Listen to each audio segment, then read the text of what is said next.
Lin Yong quickly grabbed her arm to steady both of their balances. Looking down, he saw her white sneakers were completely soaked through, and even her socks were drenched. Were you not paying attention when you left home? How could you miss such a big puddle? He teased, yet he did not let go of her arm as he guided her onto a drier curb. Lift your foot. Let me check if you twisted your ankle. Bai Ningbing obediently lifted her foot, water dripping from the tip of her shoe. She shook her head, her cheeks flushed, whether from the rain or embarrassment. I didn't twist my ankle. It's just that my shoes are wet. There was a hint of chagrin in her tone, along with a pitiful note. Seeing her bedraggled state, Lin Yong felt both exasperated and amused. Where had that ferocity from his previous life gone, when she had wielded a steel pipe against zombies? How could she struggle so much with a simple puddle in this life? Serves you right for not watching where you're walking. Though his words were sharp-tongued, he bent down slightly. Hop on my back. I'll carry you across. The stretch ahead is even more flooded. If you keep walking, your trousers will get soaked too. Bai Ningbing's head shot up. Her eyes went wide, like a startled fawn. No, that's not necessary. I can walk on my own. She hastily stepped backward, forgetting her shoes were full of water.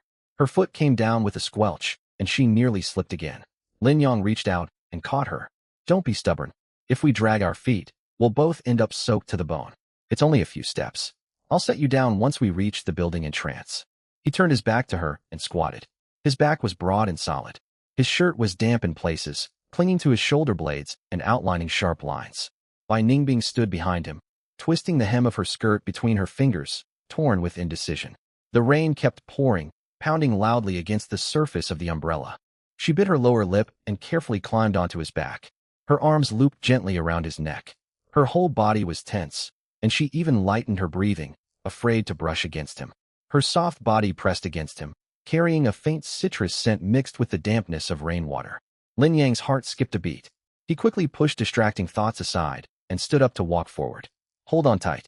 I won't come for you if you fall off. MHM. Bai Ningbing's voice was barely audible. She rested her face against his shoulder, her cheeks burning hot. The floodwater rose halfway up his calves. Lin Yong walked steadily without stumbling once. Bai Ningbing lay against his back, listening to his steady heartbeat amid the roar of rain.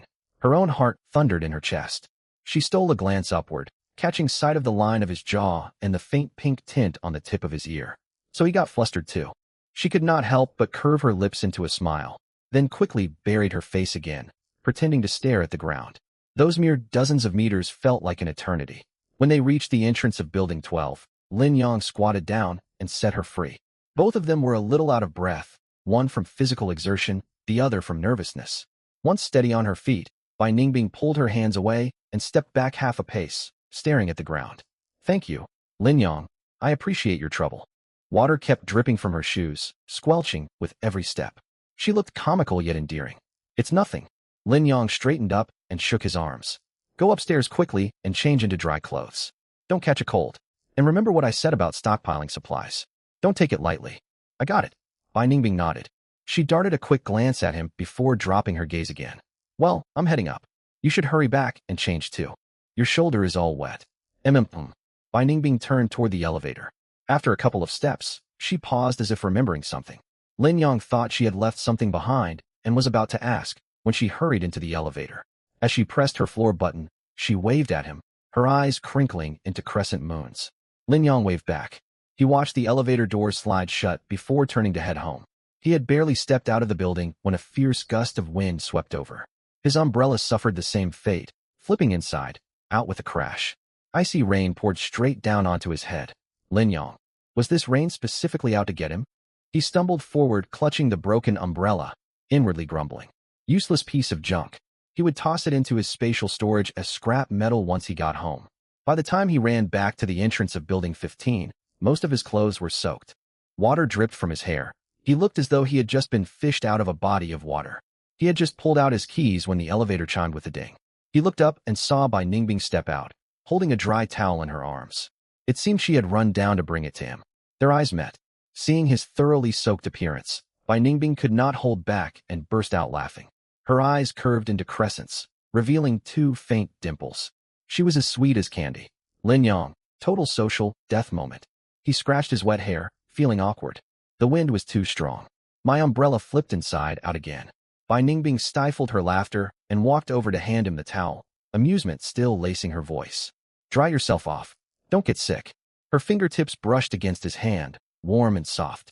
Lin Yang took the towel. Looking at her smiling face, all his earlier embarrassment and frustration melted away. Somehow getting caught in this rain had been worth it. They exchanged a few more words before Bai Ningbing headed back upstairs. Lin Yang dried his hair as he walked toward his apartment, a smile tugging unconsciously at the corners of his mouth. He stepped inside and changed his shoes, only to be met by Li Qing's piercing gaze. She sized up his soaked figure, brimming with unmasked curiosity. Wow, you came back completely soaked just from walking someone home. Li Qing leaned over, eyes glinting. I thought you only needed to drop her off at the entrance. You look like you just jumped into a river. Lin Jiangwo sat on the sofa smoking. He slowly lifted his eyes to glance at his son, a restrained smile playing about his lips. Lin Yang pressed a hand to his forehead. The wind blew my umbrella inside out. Mom, can you stop being so nosy? She's just a classmate. Just a classmate? Then why were you carrying her across the puddle on your back? Li Qing huffed. I saw everything from the balcony. Don't try to deny it. Lin Yang. Had both of his parents been secretly watching from the balcony this whole time? Too worn out to argue, he set the towel down and headed for his bedroom. I'm going to change clothes. Call me when dinner's ready. Behind him, he heard Li Qing and Lin Jiangwo whispering and snickering. Lin Yang shut his bedroom door, leaned against it, and touched his burning ear. On July 4th, the rain poured non-stop before dawn. Heavy rain hammered against the bulletproof glass, producing dull, rumbling thuds like countless little drumsticks beating in turn. The air was so humid you could practically wring water out of it. Even the wallpaper on the walls felt damp, and every breath carried the smell of rain-soaked earth. Lin Yang stood in the kitchen and poured 3 cups of spirit spring water. The clear spring water shimmered with faint white light and clinked as it filled the glass cups. He handed 1 cup to Lin Jiangwo and 1 to Li Qing, then tipped his own back and drank it all. Sweet coolness slid down his throat and soon spread as warmth through every limb. The jade pendant against his chest grew slightly warm. Fine strands of energy flowed slowly through his meridians, tingly like tiny insects crawling beneath his skin. Over these past few days, the whole family drank this water daily, and real changes had taken place. Lin Jiangwo's presbyopia had improved noticeably. He could carry dozens of vegetable seeds up to the rooftop without gasping for breath. Li Qing's old leg pain was completely gone. She no longer needed knee supports even on rainy days. Lin Yang himself had grown noticeably stronger. His reflexes had sharpened, and he could stay up late monitoring disaster news without feeling exhausted. Still, that faint energy in his chest kept shifting, as if building towards something elusive and intangible. After drinking the water, the 3 of them leaned by the balcony window and looked down. A long queue stretched in front of the community supermarket. Men and women in raincoats or holding misshapen umbrellas jostled in the rain, each carrying huge bags of rice, flour, grain, and oil as if moving house. Some people argued fiercely in the rain over the last bag of rice. Their voices drifted upward through the downpour, fragmented. Everyone's panicking. Lin Jiangwo sighed and tapped ash from his cigarette. A few days ago they insisted nothing bad would happen. After only 3 days of rain, they can't keep calm anymore. Li Qing shook her head as well. Poor things. If only they'd listened and stocked up earlier. Now they rush out in the rain. Prices have gone up, and all that's left is poor quality goods. Lin Yang said nothing, watching the chaotic crowd through the sheets of rain. In his previous life, he had been one of those people, fighting in the rain for half a bag of moldy flour, miserable and defeated. In this life, he stood inside a warm, dry home, surrounded by unlimited supplies and his parents. Comparing the 2 realities felt like a dream from another lifetime. In the days that followed, the rainfall only intensified. The sky seemed to have split open, pouring water endlessly down upon the earth. Netizens joked that even a heartbroken dragon king could not cry this hard. This must mean he had been betrayed, weeping until heaven and earth grew dark. Life inside the Lin household remained remarkably stable. Lin Jiangwo spent most of his time raising seedlings in the rooftop sunroom. He also often entered his spatial storage to farm. He had organized the 100 black earth fields perfectly. Vegetables grew wildly, lush and green, ready for harvest every few days. Li Qing cooked elaborate meals one after another. Braised pork in brown sauce, sweet and sour spare ribs, slow, simmered soups. Thanks to the mountains of ingredients in the space, every meal felt like a festival. Besides scrolling through disaster updates and researching that strange energy inside his body, Lin Yang passed time chatting with Bai Ningbing. On July 10th, The rain turned catastrophic. It was no longer falling, it was being poured down. It looked as though people stood overhead dumping bucket after bucket of water. The curtain of rain was so thick, he could barely make out Building 12 across the way. Raindrops banged hard against the glass, as if they might smash through the tempered pane at any moment. Violent winds howled, sounding like wailing ghosts and sending chills down people's spines. The residential compound fell quiet. Nobody dared go outside. Even the stray cats downstairs had vanished. Only the patter of rain, the howl of wind, and occasional distant ambulance sirens cut through the storm, soon swallowed by the downpour. The internet exploded. News of torrential rain disasters flooded trending topics. In several low-lying southern cities, floodwaters had reached the second-floor level. Families living on ground floors were trapped at home, huddling on rooftops atop furniture waiting for rescue. The government dispatched helicopters and assault boats. News footage showed soldiers wading through waist-deep water evacuating the elderly and children, heart-wrenching to watch. Hashtag Jingzhou Urban Flooding Hashtag South Region Flood Disaster Hashtag Nationwide Red Rainstorm Warning. One trending tag followed another. Panic spread across the internet, filled with posts begging for rescue. Lin Yang slouched on the sofa when his phone pinged. It was a message from Bai Ningbing. Bing, is it raining badly where you are? Floodwater has covered the steps downstairs in my building. Property management says the basement is completely submerged and 2 elevator cars are out of service. Lin Yang's fingers flew across the screen, his playful side coming out. Yang, it's pouring buckets here. Like a water festival. Are you scared staying home alone? If you are, you can come over. My place is warm and dry, and we've got plenty of room for you to stay safe. He had barely sent it when she replied instantly. Bing. Lin Yang, you're being inappropriate. Attached was an emoji of a cat, with its fur standing on end. Lin Yang chuckled at his screen. She was so easy to tease, flustered so quickly like a skittish little rabbit. He typed another reply. Yang, I'm just offering practical help. It's cold out there. It makes sense to keep safe together. Besides, remember when I carried you on my back last time? You leaned against me, and I didn't tease you about that. Bing, there you go again. If you keep talking like this, I'll really block you. I wasn't taking advantage of you. You're the one who insisted on carrying me. She sent an emoji of a raised fist. Her message was full of flustered indignation. Lin Yang could easily picture her clutching her phone, cheeks flushed, pouting, the tips of her ears bright red. Yang, all right, my bad. To make amends, once the rain stops, I'll come over and cook braised pork for you. You'll need a full stomach to get through this bad weather. He ended the sentence trailing off, deliberately playful. Bing, Lin Yang, you're impossible. You're going too far. Bing, I'm ignoring you. Her icon went dark for a while after that message. Lin Yang worried he might have genuinely upset her and was about to send a soothing emoji when his screen lit up again. Bing, about the supplies you told me to stock up on. I bought 2 boxes of instant noodles. Will that be enough? Her tone was soft, pretending their earlier banter had never happened, looking for a way back into the conversation. Lin Yang held back his laughter and went along with her topic, still keeping his tone light-hearted. Yang, 2 boxes definitely won't be enough. If we get stuck indoors for 10+ days, you'll end up going hungry. Bing, nobody wants that. Lin Yang, if you keep bringing that up, I will actually get mad. Even though she claimed to be angry, she replied without delay.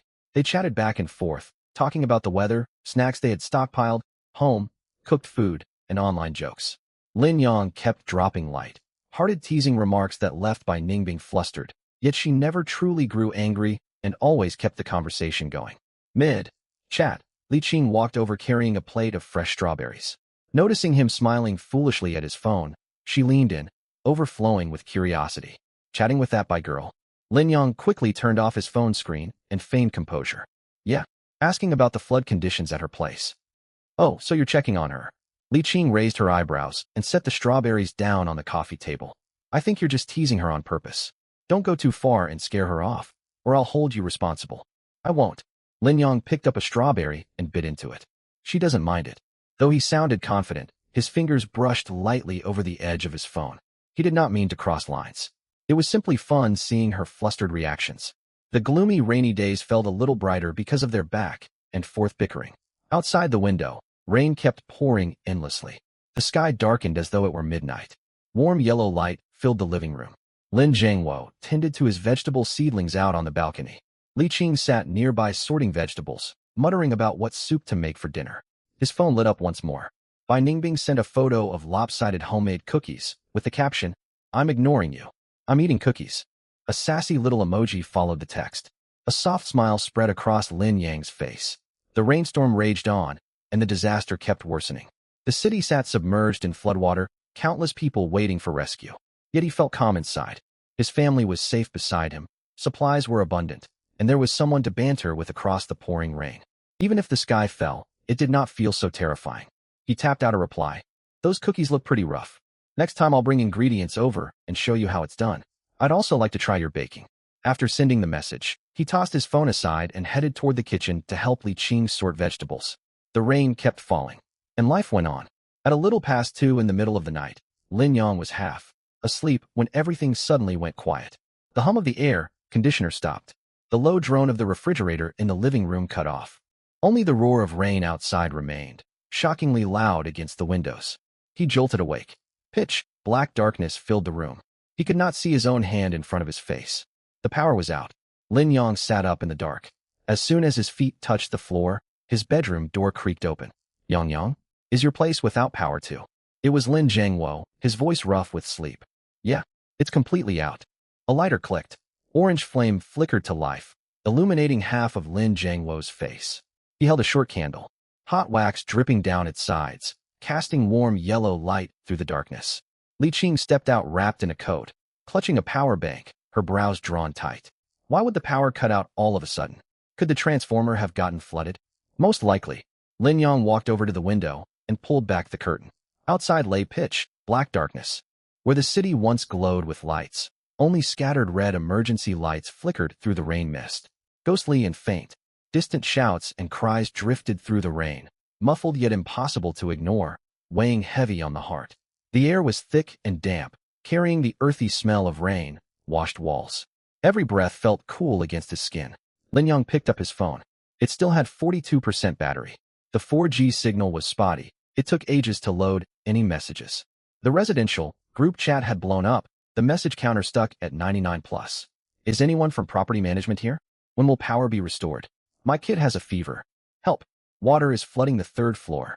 Shoe cabinets are floating, and the water level is still rising. I live on the 2nd floor. The water is up to my bed. Does anyone living on a high floor have an empty apartment? Could we stay for a couple of days? I'll reward you handsomely afterward. After scrolling through merely dozens of posts, the tone took a dark turn.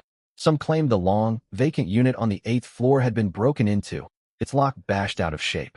Several families from the lower floors had moved in with their luggage, and no one intervened. Before long, pleas for food began flooding in. Fellow neighbors, please have mercy. My family only has half a sack of rice left. My child is crying from hunger. Could anyone spare some food? Do it as a good deed. Exactly. Anyone who can afford a place in Shanghua community must have stockpiles. Why not share a little? A neighbor close by is better than kin far away. That household on the 15th floor spent a fortune on renovations, replacing doors and fitting window grills. They must have hoarded plenty of supplies. Say something.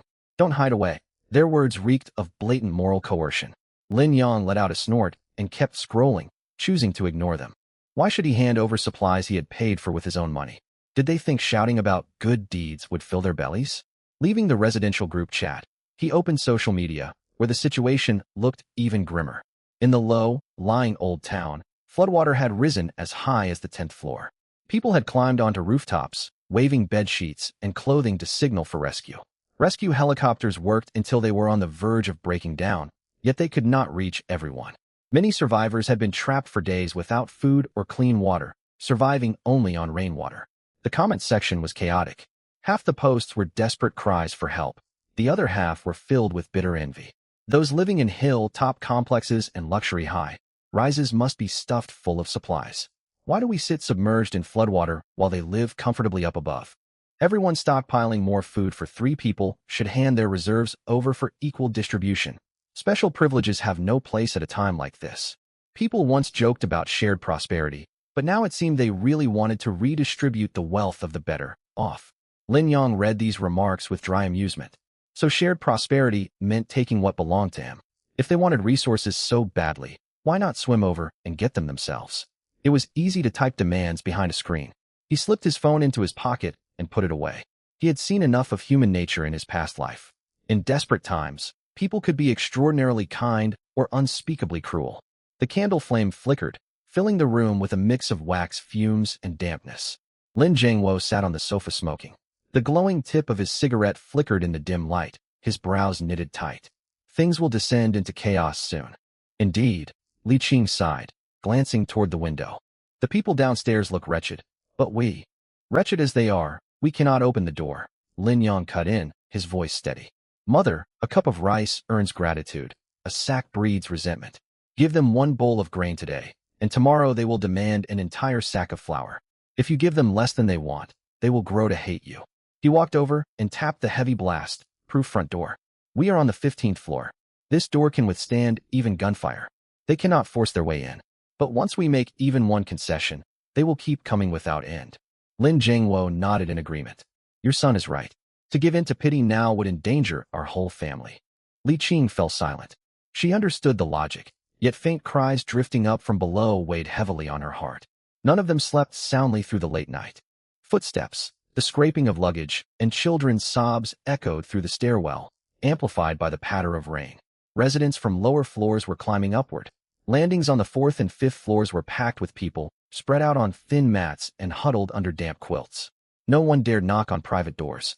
They simply camped in the corridors, hoping for the rain to stop and for rescuers to arrive. Dawn broke, yet the downpour showed no sign of easing. If anything, it intensified, beating against window panes like popping beans. Lin Yang stood on the balcony and looked down. Murky yellow floodwater covered the compound, littered with floating garbage, leaves, overturned electric scooters, and water-logged cardboard boxes. The waterline had climbed past the sills of the 3rd-floor windows and was still rising. Even Shanghua community, built on relatively high ground, had suffered terribly. He dared not imagine the destruction in low-lying districts.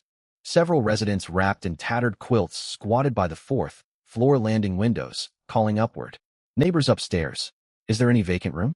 Even a little space would help. Please give us something to eat. We have not had a proper meal in 2 days. Their pleas met total silence. Not a single window opened. Every household kept curtains drawn tight, as if hiding inside their shells. No one was foolish enough to draw attention and invite trouble. By midday, people began climbing the stairs, moving slowly from door to door. Their voices were feigned to sound pitiful. Neighbor, open up. Please give us some food. The child is nearly starved unconscious. Just a bowl of rice. We will repay you, I promise. They paused outside Unit 1501 and banged hard. 15th floor. We know you are in there. Open the door. Lin Yang stood behind the closed door, saying nothing. His hand rested on the hilt of the pistol at his waist, his fingertips cold. Li Qing turned pale, holding her breath, too frightened to make the slightest sound. After half a minute of knocking and receiving no response, the man swore and stormed off, muttering accusations of heartless greed and curses of bad fortune as he moved on to the next household. Once his footsteps faded, Li Qing exhaled in relief, pressing a hand to her chest. They really did come for us. This is only the beginning, Lin Yang said, his expression darkening. In 3 to 5 days, once their food runs low, people will grow far more reckless. In his past life, mobs had already started breaking down doors to seize food at this very stage. Fights over half a sack of flour had turned deadly. The residents of Shanghua community were comparatively civil and might hold out a little longer. Once hunger bit deep, however, no one could predict what acts people would commit. For the rest of the day, the stairwell remained noisy. Weeping, shouting, quarrels, and fights over space on the landings. The 3 members of the Lin family stayed quiet inside their apartment. They cooked using a portable gas stove accessed through his spatial storage unit, venting smoke toward the rooftop. They chose mild-smelling dishes so cooking aromas would not drift out and attract unwanted attention. Candles burned one after another. Their warm orange glow cast an unreal haze over the rooms from morning till night. Toward evening, Lin Yang leaned by the window scrolling his phone, the signal cutting in and out intermittently. A message popped up from Bai Ningbing, her tone edged with panic. Bing, our building's lower floors are full of refugees. Someone just banged on my door. I did not dare open it. Bing, are you all right over there? Lin Yang typed quickly in reply. Yang, we are fine. As long as we keep the sturdy door closed, we are safe. Push cabinets against your door for extra security if you are scared. Keep a knife within easy reach. Bing, I have one, a fruit knife. Yang, shout loudly if anyone tries to force entry. I might hear you.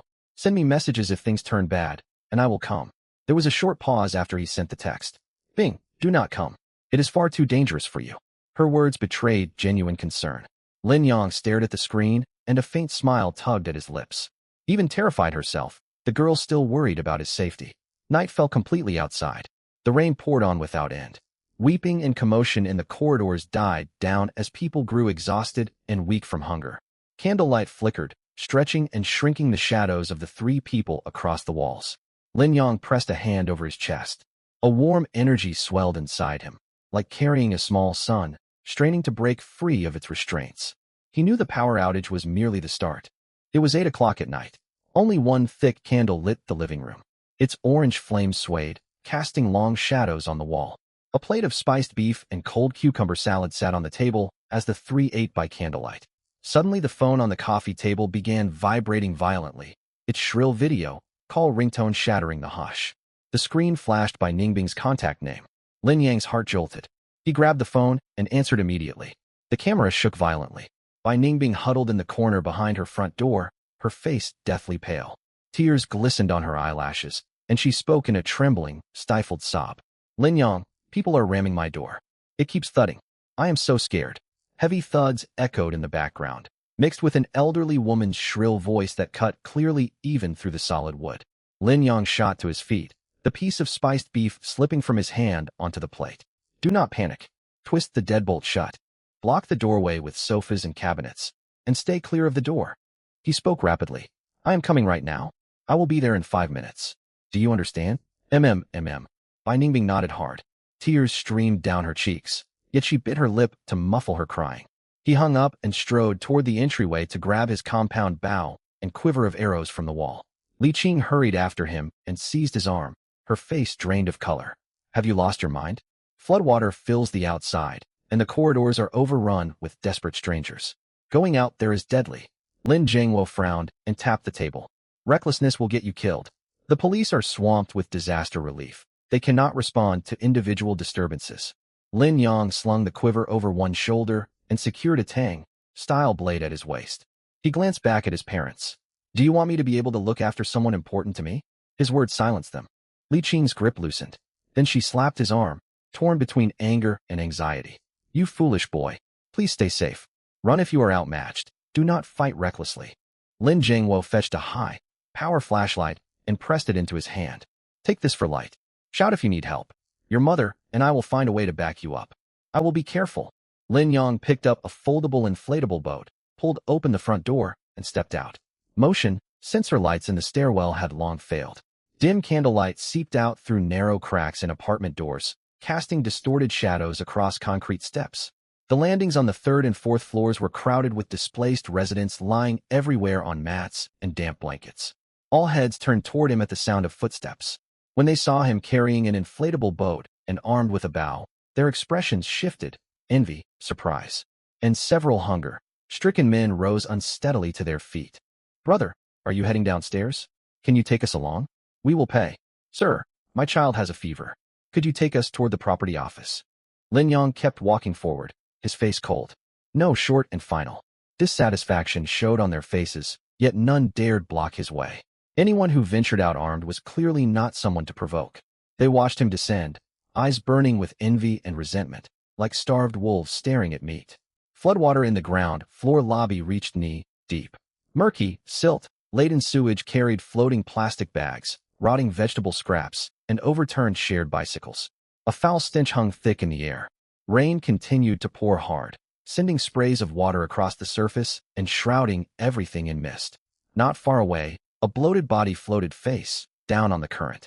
Lin Yang averted his gaze, quickly inflating the rubber boat. Once fully expanded, he climbed aboard and gripped his oars to head for Building 12. Each stroke sent water splashing. The craft jolted whenever it struck submerged trash or bicycles. Cold rain lashed his face, dirty water dripping down his collar, leaving him sticky and miserable. The short distance between the two buildings took nearly 3 minutes to cross. He tied the boat securely and climbed the stairs, bow in hand. The corridors of Building 12 were even more overcrowded. Sweat, mildew, and spoiled food created an almost unbearable stench. Lin Yang advanced with a stern look, the metal arrowheads in his quiver visible. People stepped aside instinctively to give him passage, whispering nervously as he passed. Who is that man? Keep away. He looks dangerous. He reached the 12th floor quickly. The sound of heavy impacts against a door echoed, along with the elderly woman's piercing shouts. "Open the door, young lady. My son and I have starved for 2 days. You live in such a large apartment, all alone. Why not let us stay with you? My son is honest and 28 years old. You could get to know him. You would have company, and I could cook for you." At the end of the hallway, a heavily tattooed, bare-chested man rammed his shoulder repeatedly against the door. Plaster crumbled off the frame with each blow. Beside him stood a woman in a floral shirt, yelling loudly and gesturing wildly. Lin Yong made no effort to muffle his footsteps and coughed once. Both intruders spun around. The older woman sized him up, saw only one young man, and raised her voice even louder. "Mind your own business. This does not concern you." The tattooed man stopped ramming and rubbed his sore shoulder, his features hard. "Kid, I suggest you stay out of this. Meddling gets people killed in times like these." Lin Yong wasted no words. He knocked an arrow and drew his compound bow. The bowstring creaked under tension, a sharp metal arrowhead aimed straight at the man's chest. "Leave." His voice was icy. The man stared for 2 seconds, then laughed scornfully and stepped forward. "You cannot really shoot.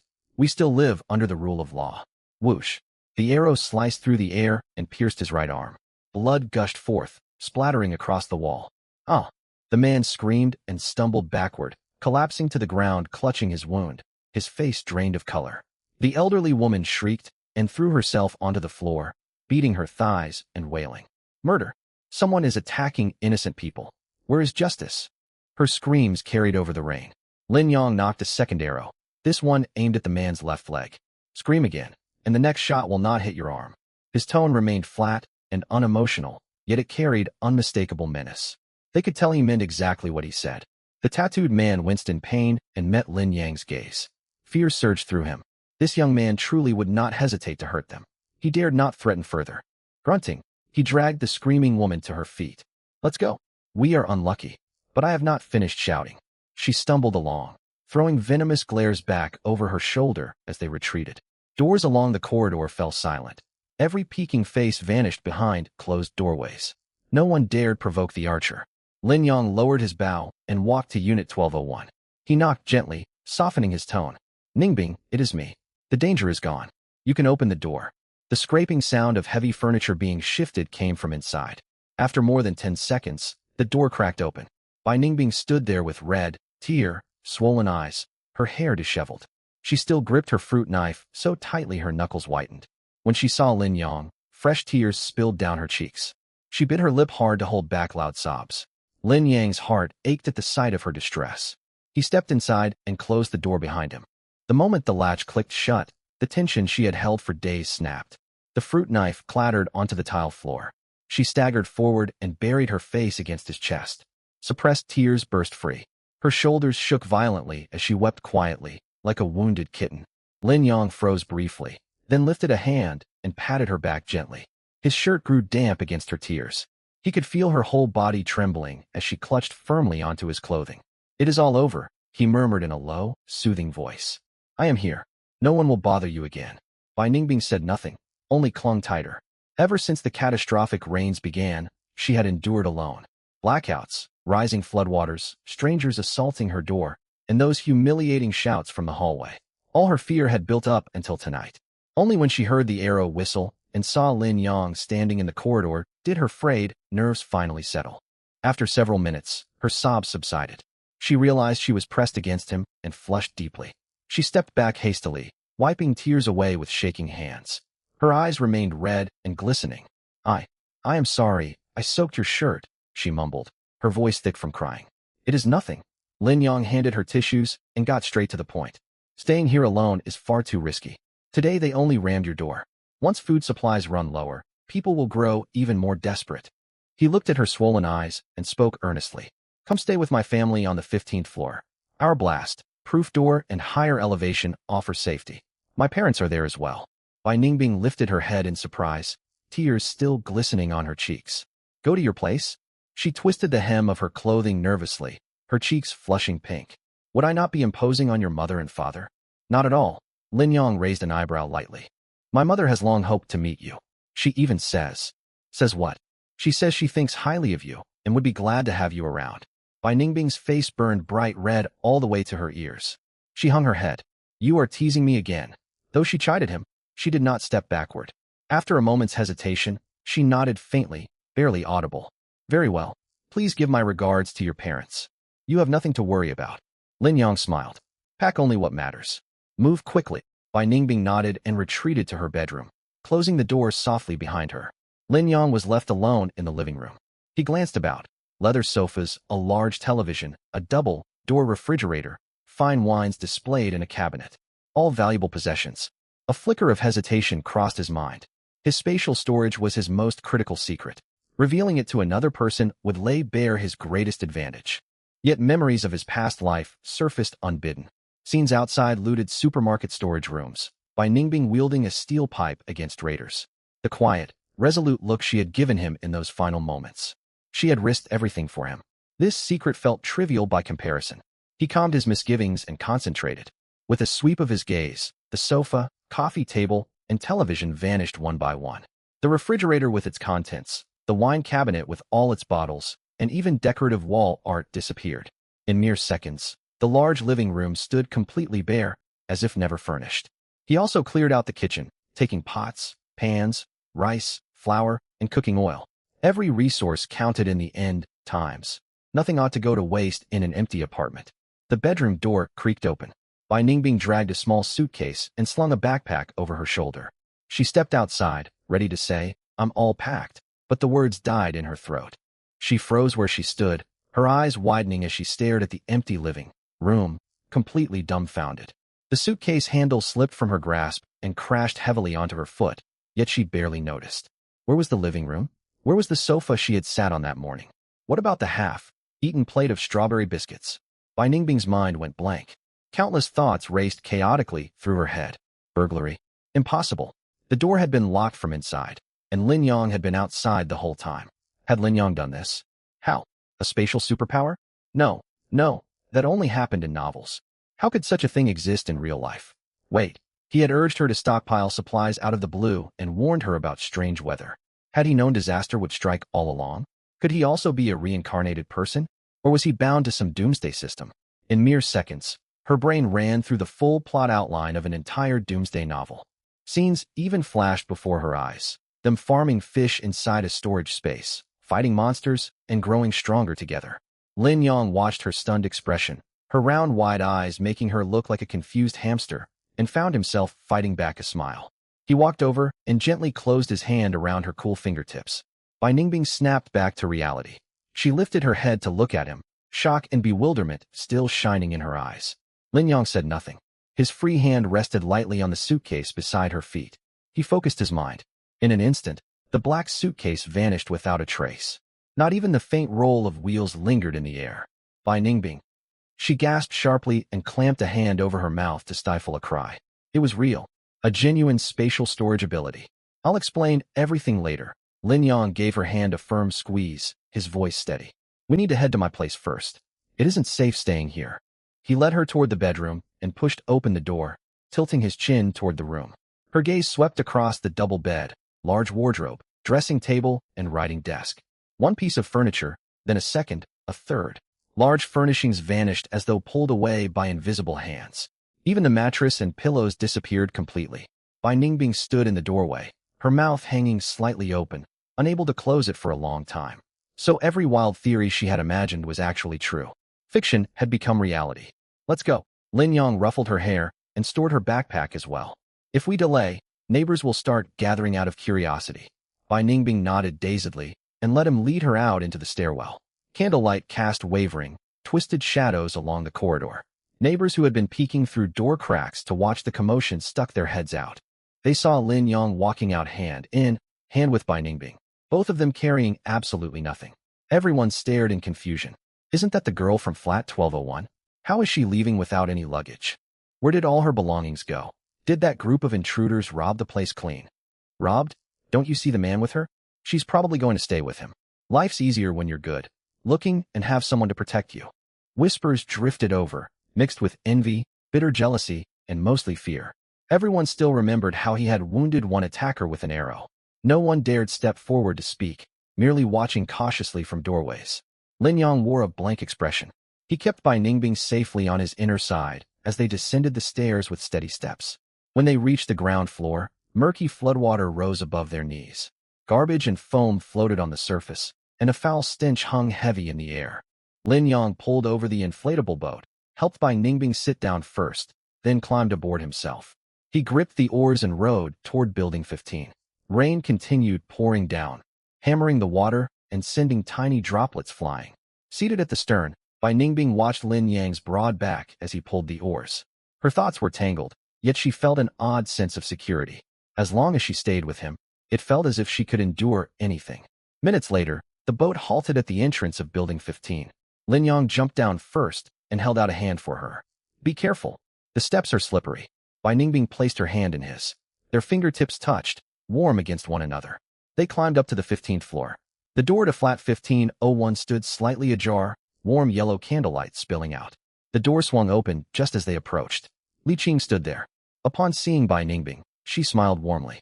She stepped forward and took her hand in her own warm palms. "Oh, my dear girl, you've finally arrived. You must have been terrified. Come right in. I've just brewed some brown sugar ginger tea to chase away the chill." Lin Jiangwo stood in the living room and nodded gently at her. "Glad you made it. Make yourself at home." Warm candlelight filled the room. A plate of cut fruit sat on the table. The air carried the spicy, sweet aroma of ginger tea alongside the rich scent of braised beef.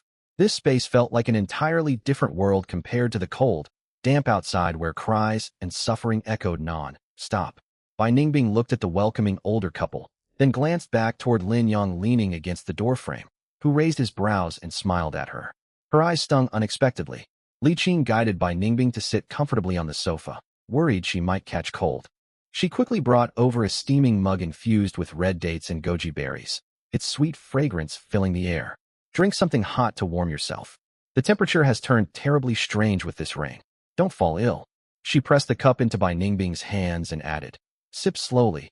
It's scalding." Meanwhile, Lin Jiangwo dragged a large, capacity storage battery out of the storage closet. He knelt to connect the wiring and set up a high, power space heater aimed toward Bai Ningbing. Warm, dry air blew out, quickly chasing away the damp cold clinging to her body. "Get warmed up. Wet clothes make you susceptible to colds." Lin Jiangwo adjusted the fan speed, his tone unusually gentle. "The battery is fully charged. It can run all night." Lin Yang leaned against the hall cabinet with folded arms, observing the scene and barely holding back laughter. Wow, what a contrast in treatment. The last time he had come home soaked to the skin, Li Qing had tossed him a dry towel and told him to change quickly. Lin Jiangwo had barely glanced up, remarking that young men were robust and rain would do him no harm. Now Bai Ningbing had barely stepped through the door, and already she was receiving infused hot drinks plus a heater. An outsider would think she was their long-lost daughter. "Hey, Mum, Dad." Lin Yang spoke up, sounding exasperated. "So, I'm the kid they gave away with a phone recharge? When I got soaked, nobody offered me a heater." Li Qing shot him a sharp look. "You're tough. You cannot compare to a young lady. Besides, Ningbing is our guest. It's not the same." "Exactly," Lin Jiangwo chimed in. "A man can stand a little cold. It builds stamina." Lin Yang, all right. No one beat his parents when it came to double standards. He rolled his eyes, looking utterly dejected, like an abandoned vegetable seedling. Bai Ningbing held her mug. She had felt tense and awkward, but seeing Lin Yang's defeated, helpless look, she could not help giggling. Her eyes crinkled into crescent moons. Two faint dimples appeared on her cheeks, sweet as melted sugar. Her laugh dissolved the last traces of awkwardness in the room. Lin Yang stared for a moment, then lifted an eyebrow. Teasing his parents had actually made her laugh. Li Qing exchanged a quick look with Lin Jiangwo. Both of them wore knowing smiles, sensing promising chemistry between the two young people. The older couple stood up in silent understanding. "You two youngsters can chat. Your father and I will get dinner ready. Tonight we have chicken soup to nourish Ningbing." Li Qing clapped her hands and pulled Lin Jiangwo toward the kitchen. Before leaving, she gave Lin Yang a pointed look urging him to seize the moment. The kitchen door closed softly. Silence settled over the living room, broken only by the hum of the heater, rain beating against windows, and the faint crackle of burning candle wicks. Bai Ningbing held her warm mug, her fingertips slowly regaining heat. She stole quick glances at Lin Yang, then lowered her head again, tracing patterns on the cup's surface. She longed to ask questions yet hesitated, afraid of being intrusive.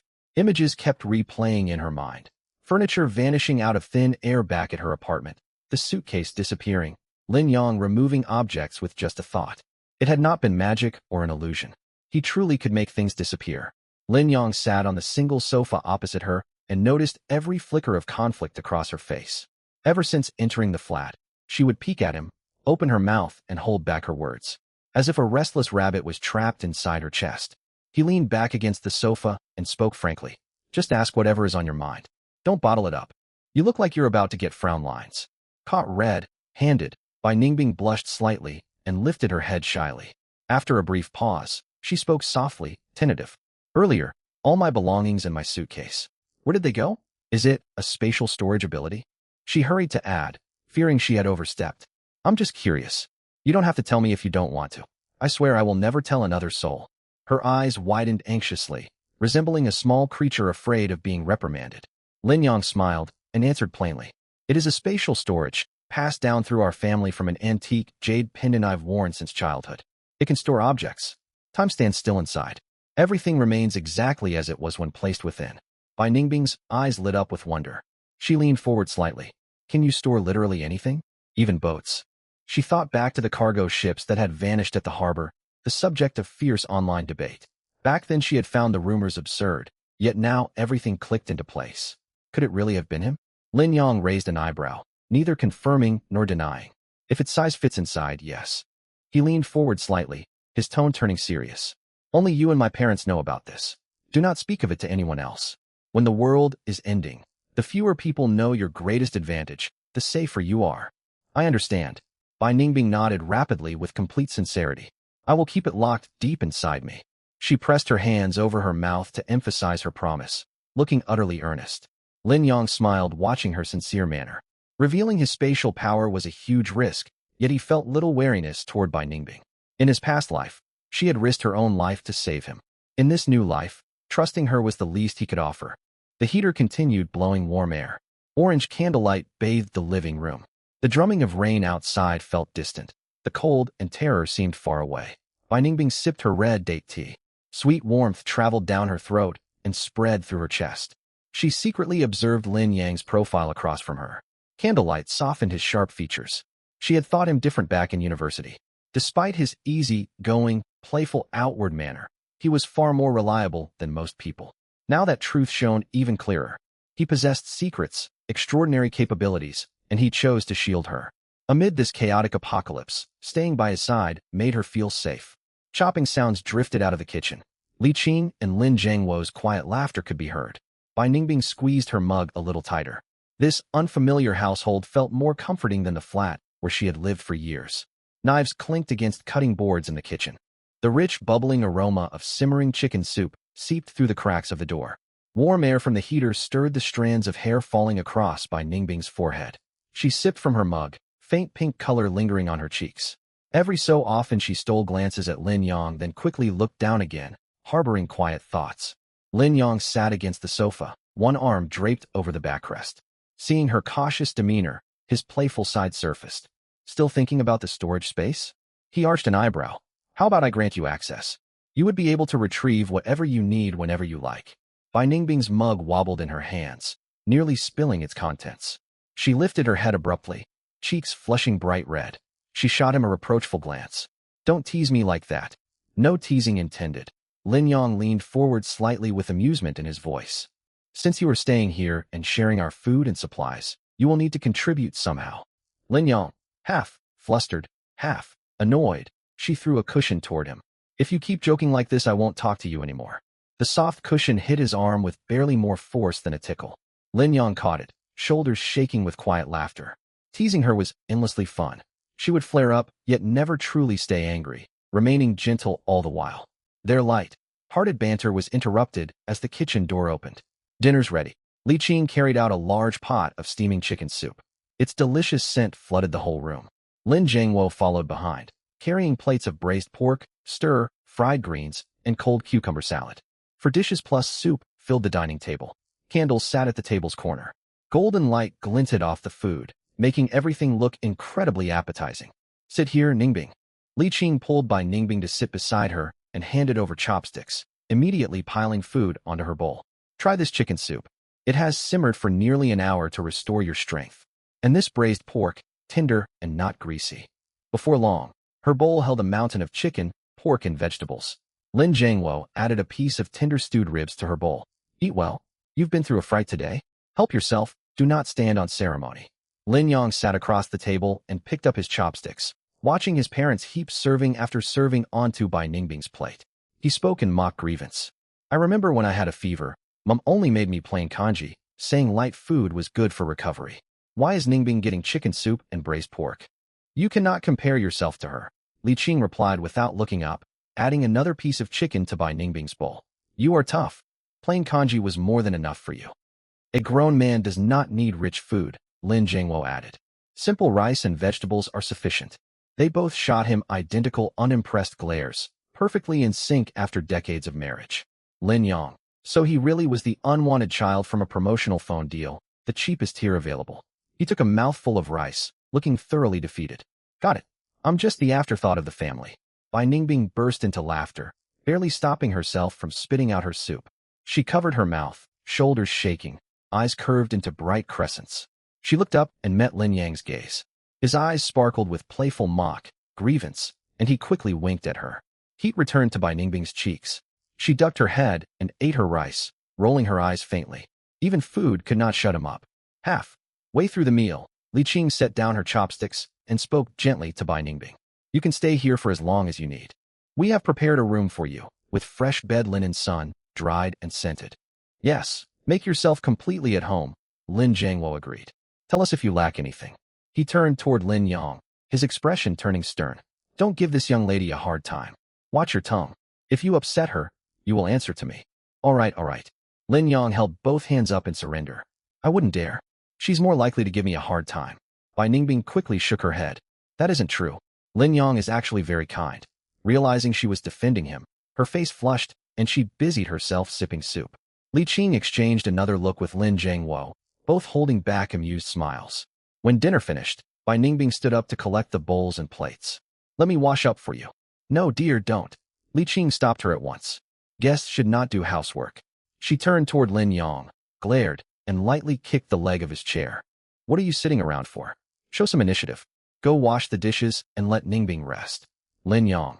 So when tough chores needed doing, suddenly he was the man of the house. Double standards at their finest. He slowly rose and carried the dishes toward the kitchen. As he passed Bai Ningbing, he pulled a comical face to show his miserable fate. Bai Ningbing bit back laughter and pretended not to notice, though the corners of her mouth lifted high. Come, Ningbing. I'll show you your room. Li Qing took Bai Ningbing's hand and led her to the second bedroom. She pushed open the door. Warm lamplight filled the room. Pale, blue bed sheets carried the clean fragrance of sun-dried laundry. A wardrobe, writing desk, and chair were all ready. 2 green potted plants sat by the window, bringing life to the space. This room gets plenty of daylight. Sun shines onto the bed on clear days. Li Qing opened the wardrobe. I cleared half of it for your clothes. You can use the desk for reading whenever you like. Tell me if the quilt feels too thin. We have thicker spares in the closet. Turn on the heater at night. The battery will last. She chattered warmly, treating Bai Ningbing just like her own daughter. Standing inside the tidy, warmly lit bedroom, Bai Ningbing's heart softened completely.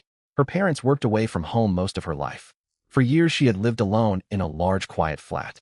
During the endless torrential rain, she had stayed isolated, frightened, with no one to talk to. Yet here in this unfamiliar apartment, hot meals waited for her. She received kindness from this older couple, alongside Lin Yong, who teased her yet always protected her.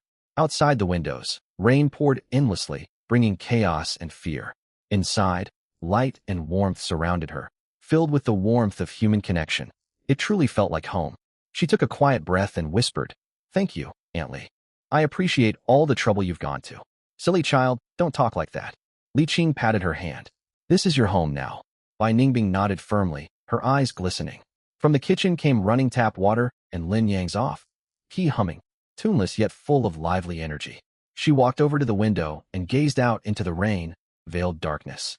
Deep inside, she felt utterly at peace. In the dead of night, when the rain was at its fiercest, a low rumble of thunder rolled across the horizon. It boomed, pressing down through the cloud layers and making the tempered glass hum and vibrate. Lin Yong was fast asleep when he suddenly felt a warm body slip under the covers at the foot of his bed.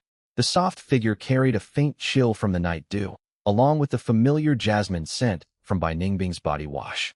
He jolted awake instantly, fingers closing around the hilt of the dagger hidden beneath his pillow.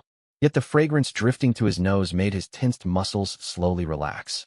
He kept his eyes shut and did not move, lying still to see what the young girl sneaking into his room in the middle of the night intended to do. Bai Ningbing had clearly been terrified by the thunder. She had always feared thunderstorms.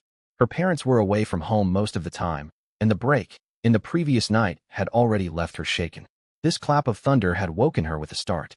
She had stood outside Lin Yang's bedroom door, hesitating for 10 full minutes. Too embarrassed to knock, she had quietly twisted the doorknob and slipped into bed beside him. Curled against Lin Yang's back, breathing in the faint soap scent on his skin, her wildly pounding heart gradually steadied, and her breaths grew slow and even. Lin Yang waited for half a minute. Seeing that she truly planned to spend the rest of the night there, he suddenly rolled over. With one long arm, he pulled her firmly into his embrace. Bai Ningbing stiffened all over, shrinking like a frightened rabbit and holding her breath. Her fingers clutched tightly at the hem of his pajama top.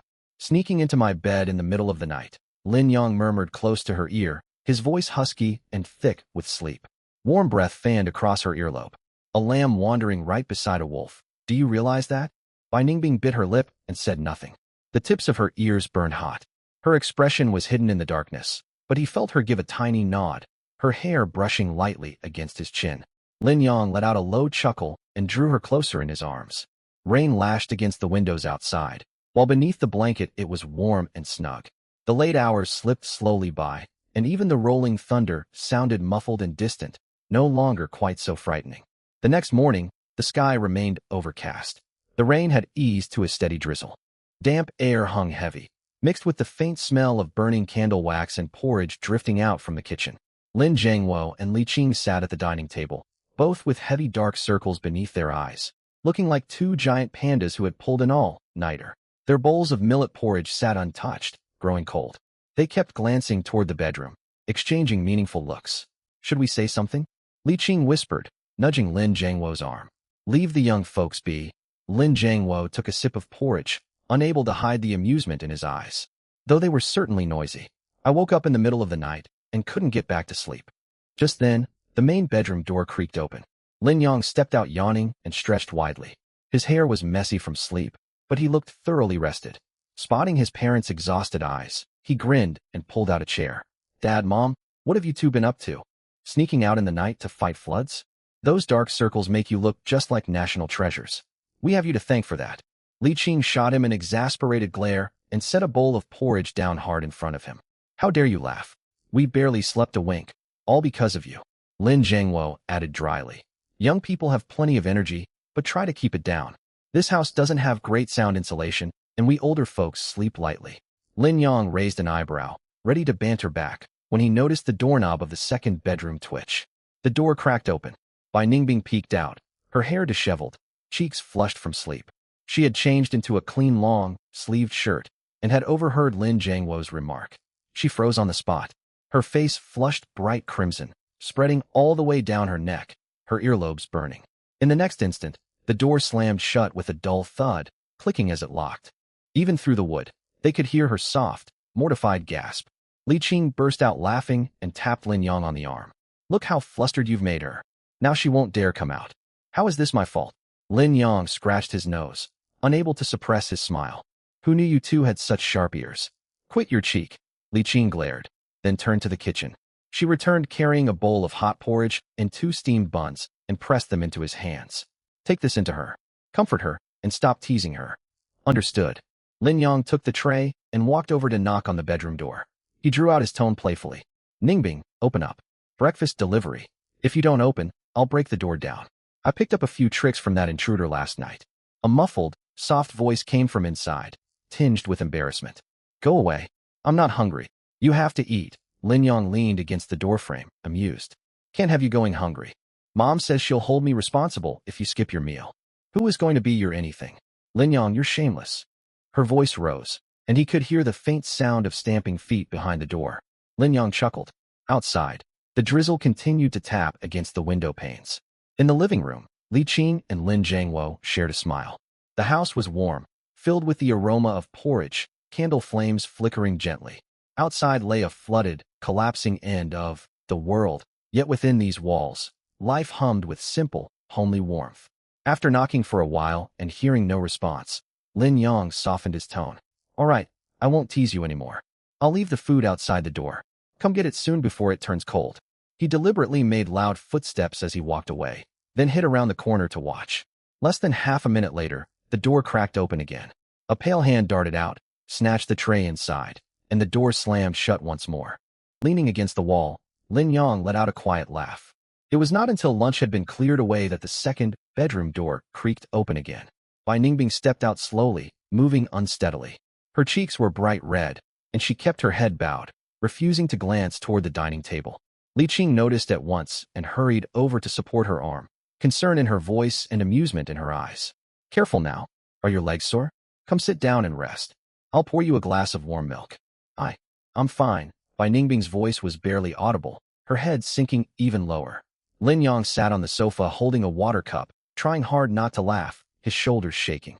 He received a quick sharp glare from Bai Ningbing and composed himself, pretending to stare out the window. The rain outside had lightened considerably. Heavy downpour had given way to fine misty drizzle. Gray daylight filtered down, revealing the scene below. Murky yellow floodwaters still stood high, submerging up to the third floor.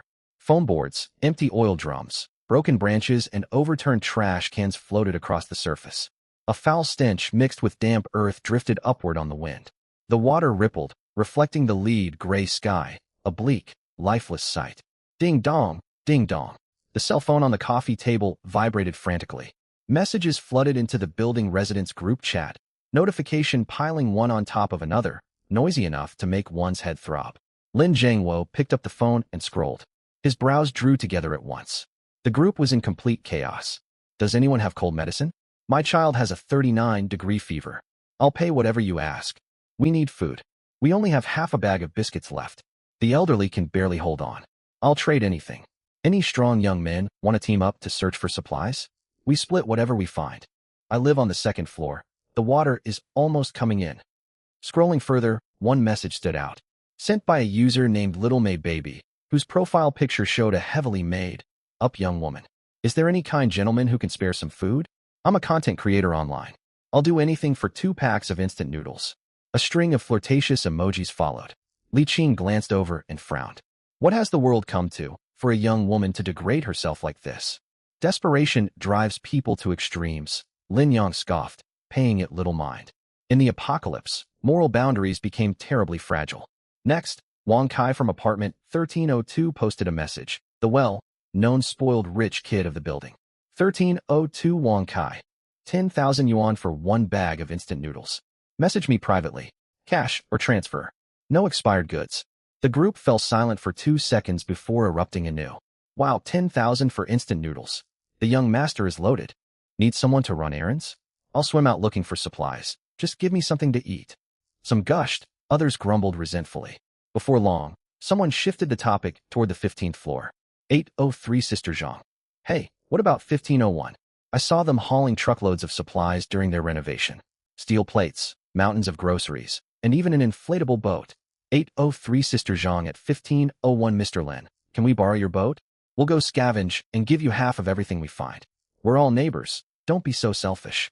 Her message triggered a flood of replies. Exactly. 1501 must have stockpiled tons. They made so much noise renovating. Of course they prepared. Share some food, neighbor. People are starving out here. Saving a life builds great virtue. You live in such a big apartment, hoarding all those supplies. Why can't you give some away? Selfish and uncharitable. One moral appeal argument followed another, full of the self-righteous belief that because someone possessed resources, they owed them to everyone else. Lin Zhangwo's expression darkened. He was about to type a reply when Lin Yong stopped his hand. Don't reply. Lin Yong shook his head. The more you engage, the bolder they get. But their silence only emboldened the group. Comments grew nastier. Playing dead? Guilty conscience, obviously. How can you watch your neighbors starve without a twinge of guilt? When the water recedes, we ought to go up there ourselves. We can't just let people starve. Lin Yong let out a cold laugh, took the phone, and typed 2 quick lines. 1501 Lin Yong. I stockpiled these through my own efforts. Why should I hand them over to you? 1501 Lin Yong. The boat and supplies are mine. If you want things, go swim for them yourselves. Stop begging in this group chat. Who do you think you are? The entire chat went dead silent. Half a minute later, Sister Zhang replied in a shrill, complaining tone. 803 Sister Zhang. How can you speak like that? Have you no human decency? Neighbors are supposed to help each other. 1501 Lin Yang. Help each other? Are you offering me help? Or just demanding mine? All you do is sit at your keyboard begging. What else can you do? 1501 Lin Yang. Keep this up, and I'll come knock on your door once the water goes down. Absolute silence descended on the group. Everyone could tell they were dealing with someone tough who would not be bullied. All those who had joined in the jeering vanished, not daring to send another word. Li Qing nodded in approval and patted Lin Yang's shoulder. Well said. Don't indulge these leeches. Lin Zhengwo nodded silently, in agreement. Peace lasted only moments before Wang Kai of 1302 posted again. 1302 Wang Kai. Enough bickering. I have 2 professional motor-powered rubber rafts. Anyone who wants to use them gives me half of whatever supplies they collect, plus fuel fees. 1302 Wang Kai. Limited spots. First come, first served. The group sprung back to life. Some accused him of exploiting the crisis for profit, yet many immediately sent private messages to sign up. Starvation made half the haul far better than nothing. Shortly afterward, the rain stopped completely. A crack split the heavy gray clouds, letting through faint pale daylight. Activity stirred down below. Residents set out onto the floodwater aboard makeshift craft, bathtubs, foam sheets, oil barrels lashed together, even plain wooden doors. A bizarre flotilla, all heading towards supermarkets outside the complex, eyes blazing with hunger for food. Lin Yang stood by the window, tapping his fingers against the glass. I need to head out. Where to? Lin Zhengwo looked up at once. West City Police Station, Lin Yang said calmly. The floods must have left it abandoned. Batons, riot shields, handcuffs, firearms. Valuable gear. Left underwater, it will only rot. Better to bring it back. In the end times, weapons meant safety. A compound bow was useful, but firearms offered far more power. I'm coming with you. Lin Zhengwo stood. 2 of us can watch each other's backs and carry more gear. No, Lin Yang refused firmly. Dad, you have to stay home. Mom and Ningbing are here. This place cannot be left unguarded. I travel faster alone, create less of a target, and can escape more easily if trouble comes. He did not spell out his spatial storage ability, but the implication was clear. Extra people would only complicate things, since he could store items instantly without hauling them physically. Lin Zhengwo frowned, torn. He knew his son's reasoning made sense. The household needed a man to defend it. Still, the world outside was chaotic, and the floodwaters hid countless unseen dangers. Sending Lin Yang out alone filled him with worry.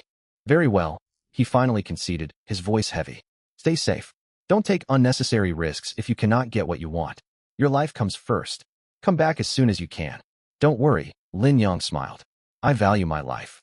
Bai Ningbing stood nearby, quiet, her hands clenched tight. When Lin Yang glanced toward her, she bit her lip and spoke softly.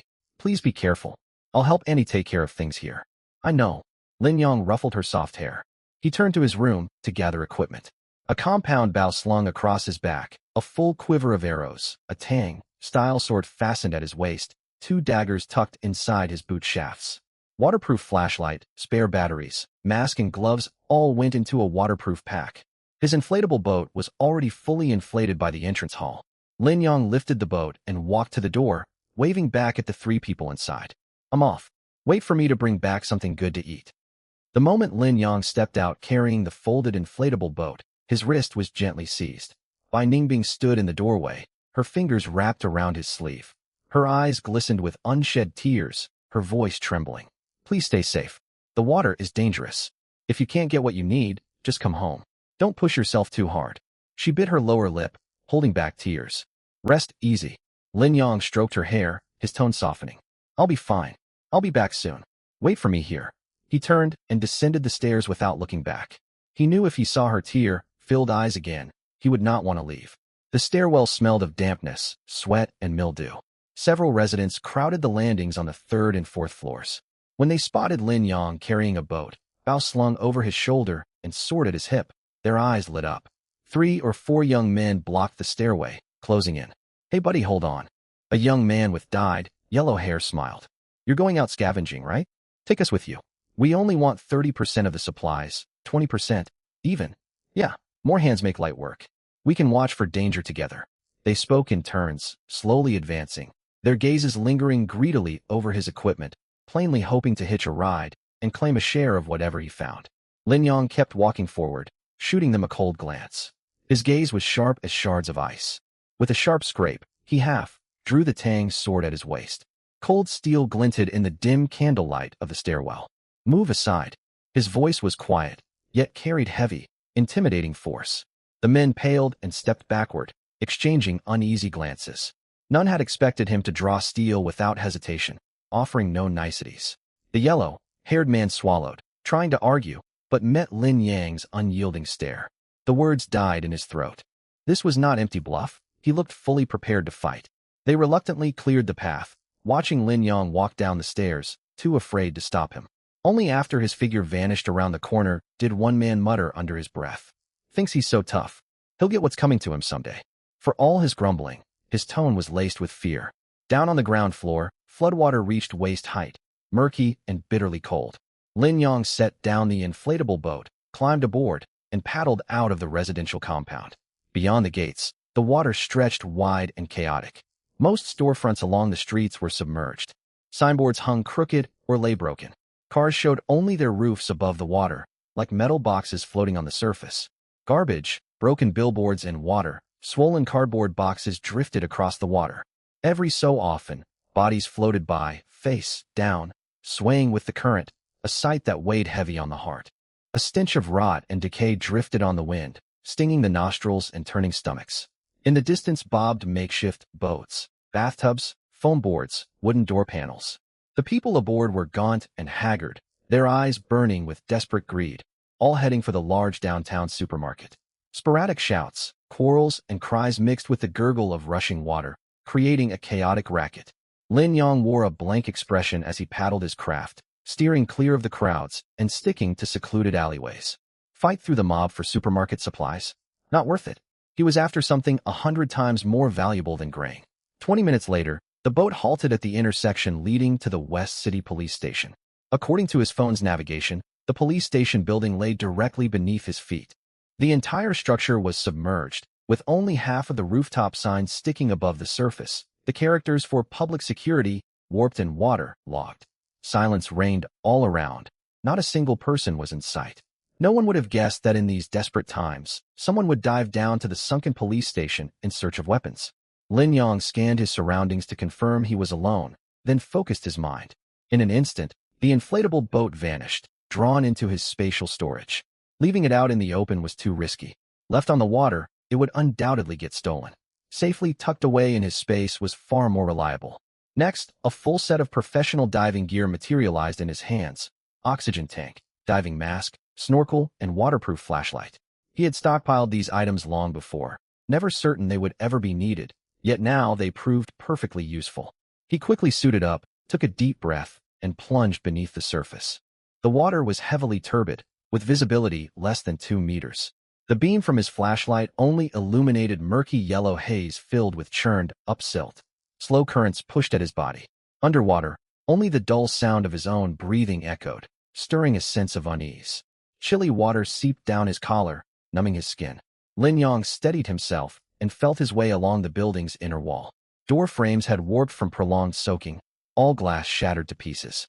He slipped sideways through an opening and advanced deeper down the corridor. Office desks and chairs lay overturned. Documents had turned to pulp, drifting through the water like scraps of waste paper. As he recalled, the police station's armory was against the far wall on the ground floor. After groping forward for roughly half a minute, his fingertips brushed against a heavy metal door. The armory's blast-proof door was firmly locked, fitted with a specialized lock cylinder that could not be forced open by brute strength. For anyone else, it would have been an impenetrable barrier. Lin Yong, however, was different. He stepped back half a pace, concentrated his will, and enveloped the entire blast-proof door. With a thought, the massive metal door vanished out of thin air. Even the locking hardware built into the frame was pulled into his spatial storage.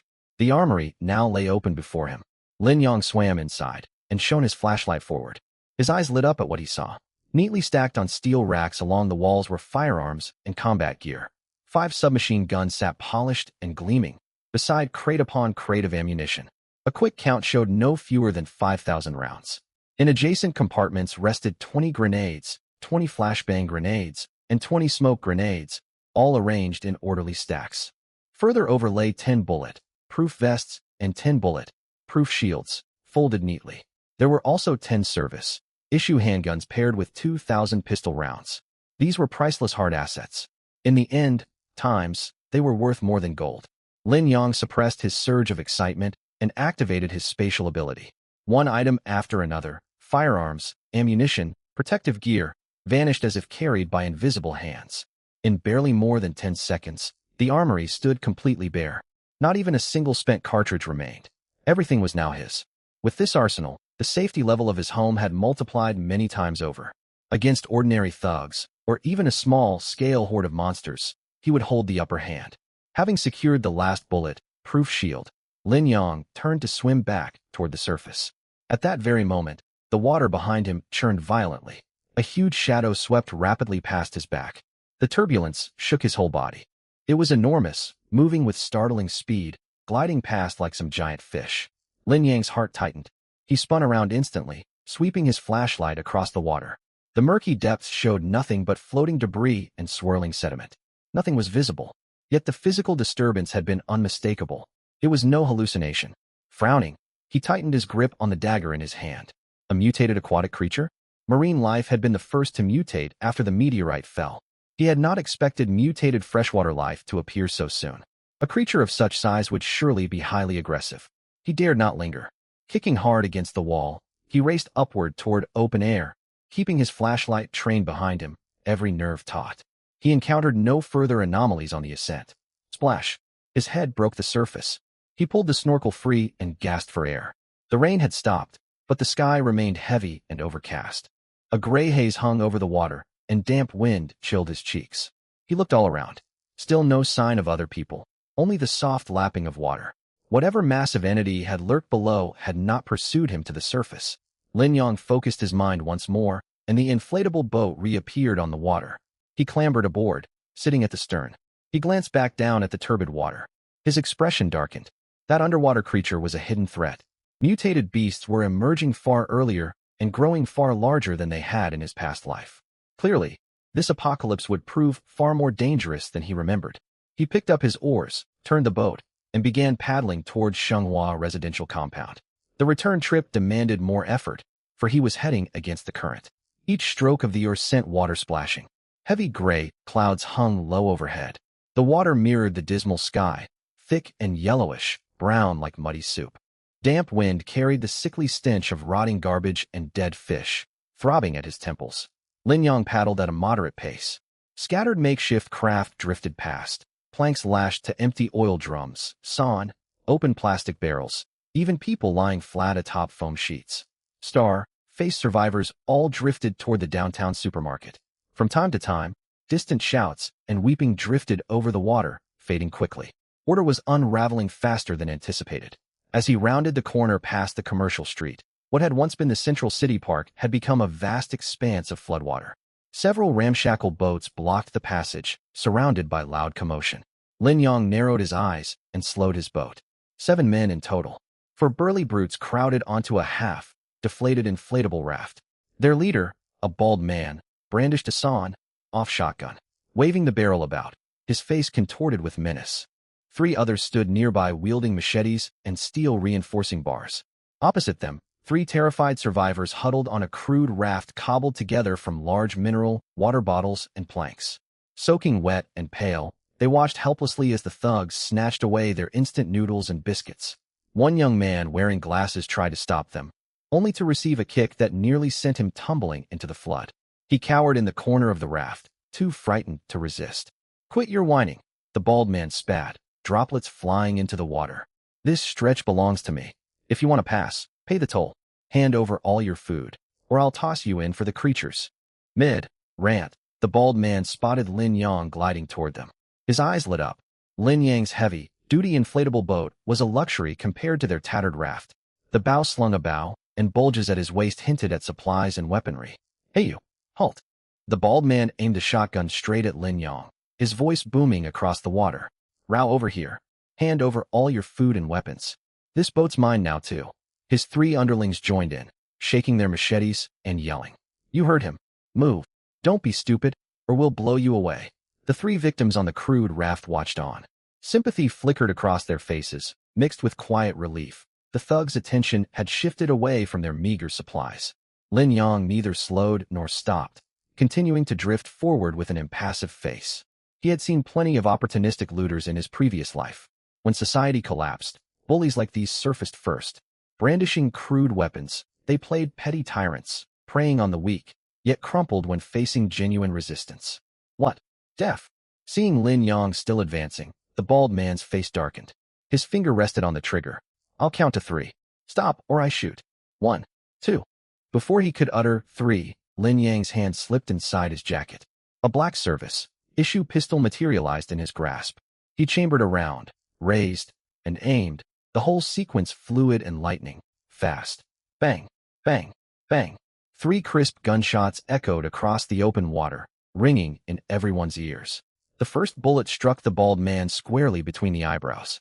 Menace still lingered on his features as blood burst from his forehead. He swayed, then plunged into the water with a heavy splash. His shotgun clattered onto the raft before sliding overboard. The next 2 shots dropped 2 of the charging machete-wielding henchmen. One took a round to the chest, the other to the neck. They fell without so much as a scream, sinking into the murky flood. Blood spread outward, staining the water deep crimson. The metallic scent mixed with damp air. The final henchman, clutching the steel bar, froze in terror. His weapon clattered onto the raft. He collapsed to his knees, his face drained of color, lips trembling. Spare me. I'm sorry, I was forced to go along with them. All his arrogance vanished. He groveled desperately, almost knocking his head against the water surface. Lin Yang's expression remained unchanged. He fired once more. Bang!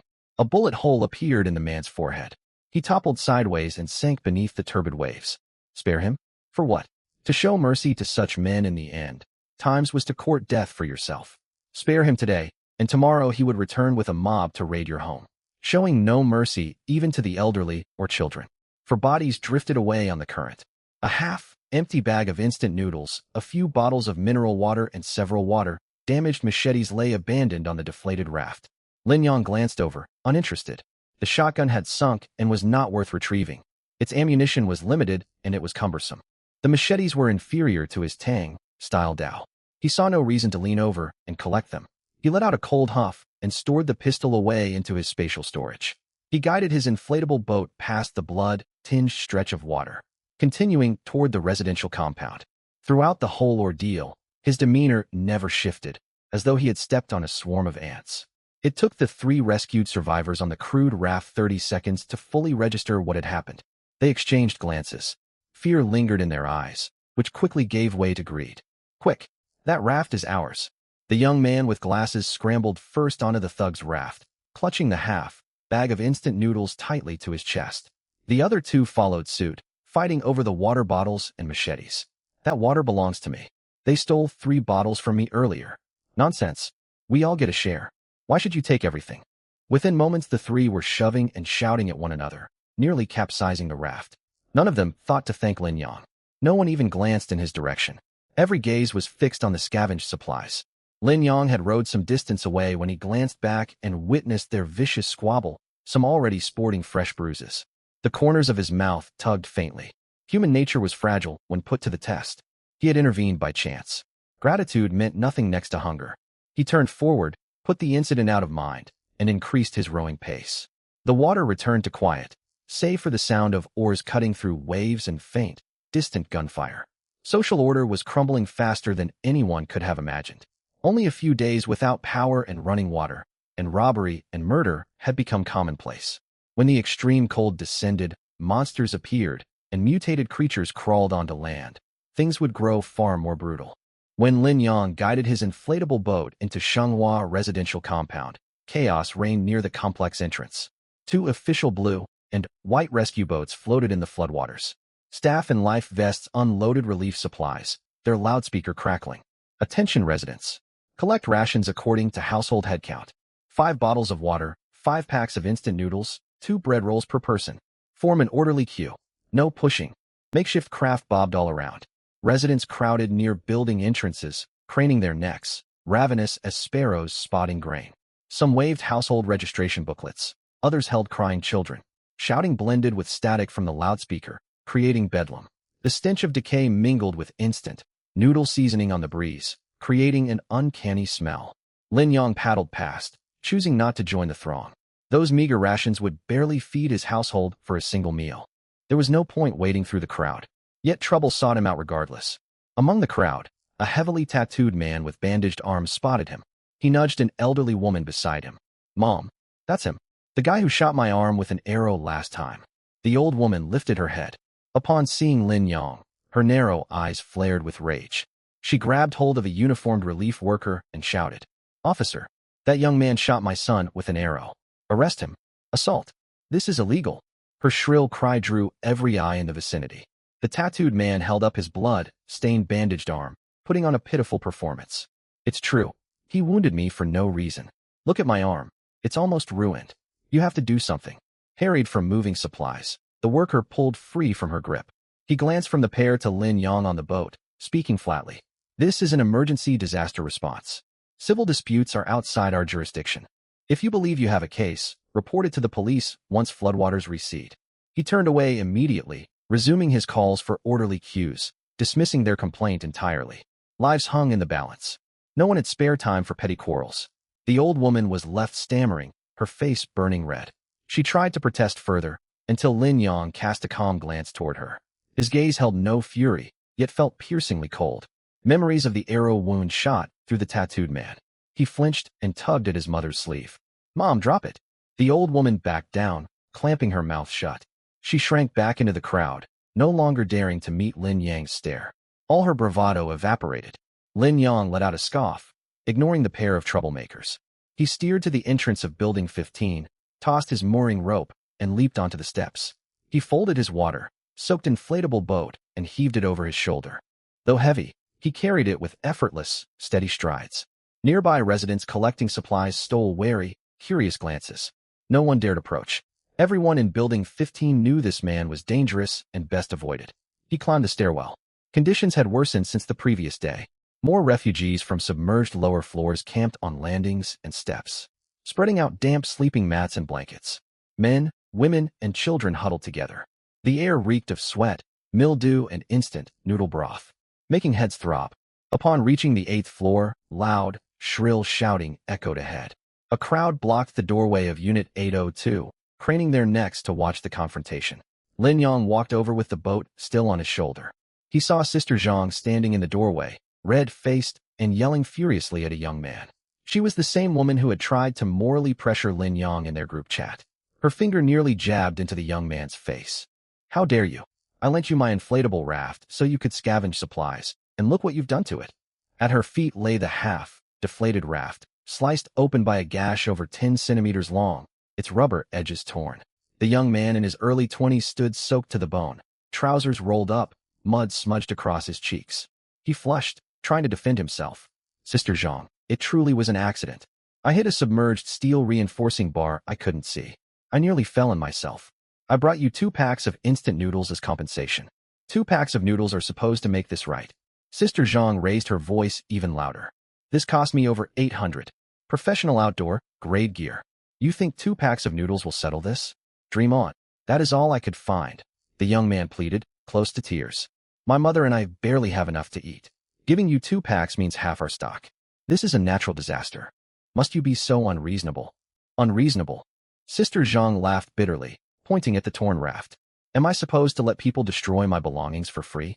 You keep whatever supplies you find, yet refuse responsibility for ruining my property? There is no such unfair deal in the world." Bystanders chimed in.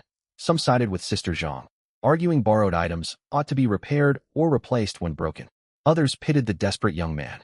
No one remarked how generous it had been for her to lend the raft in the first place.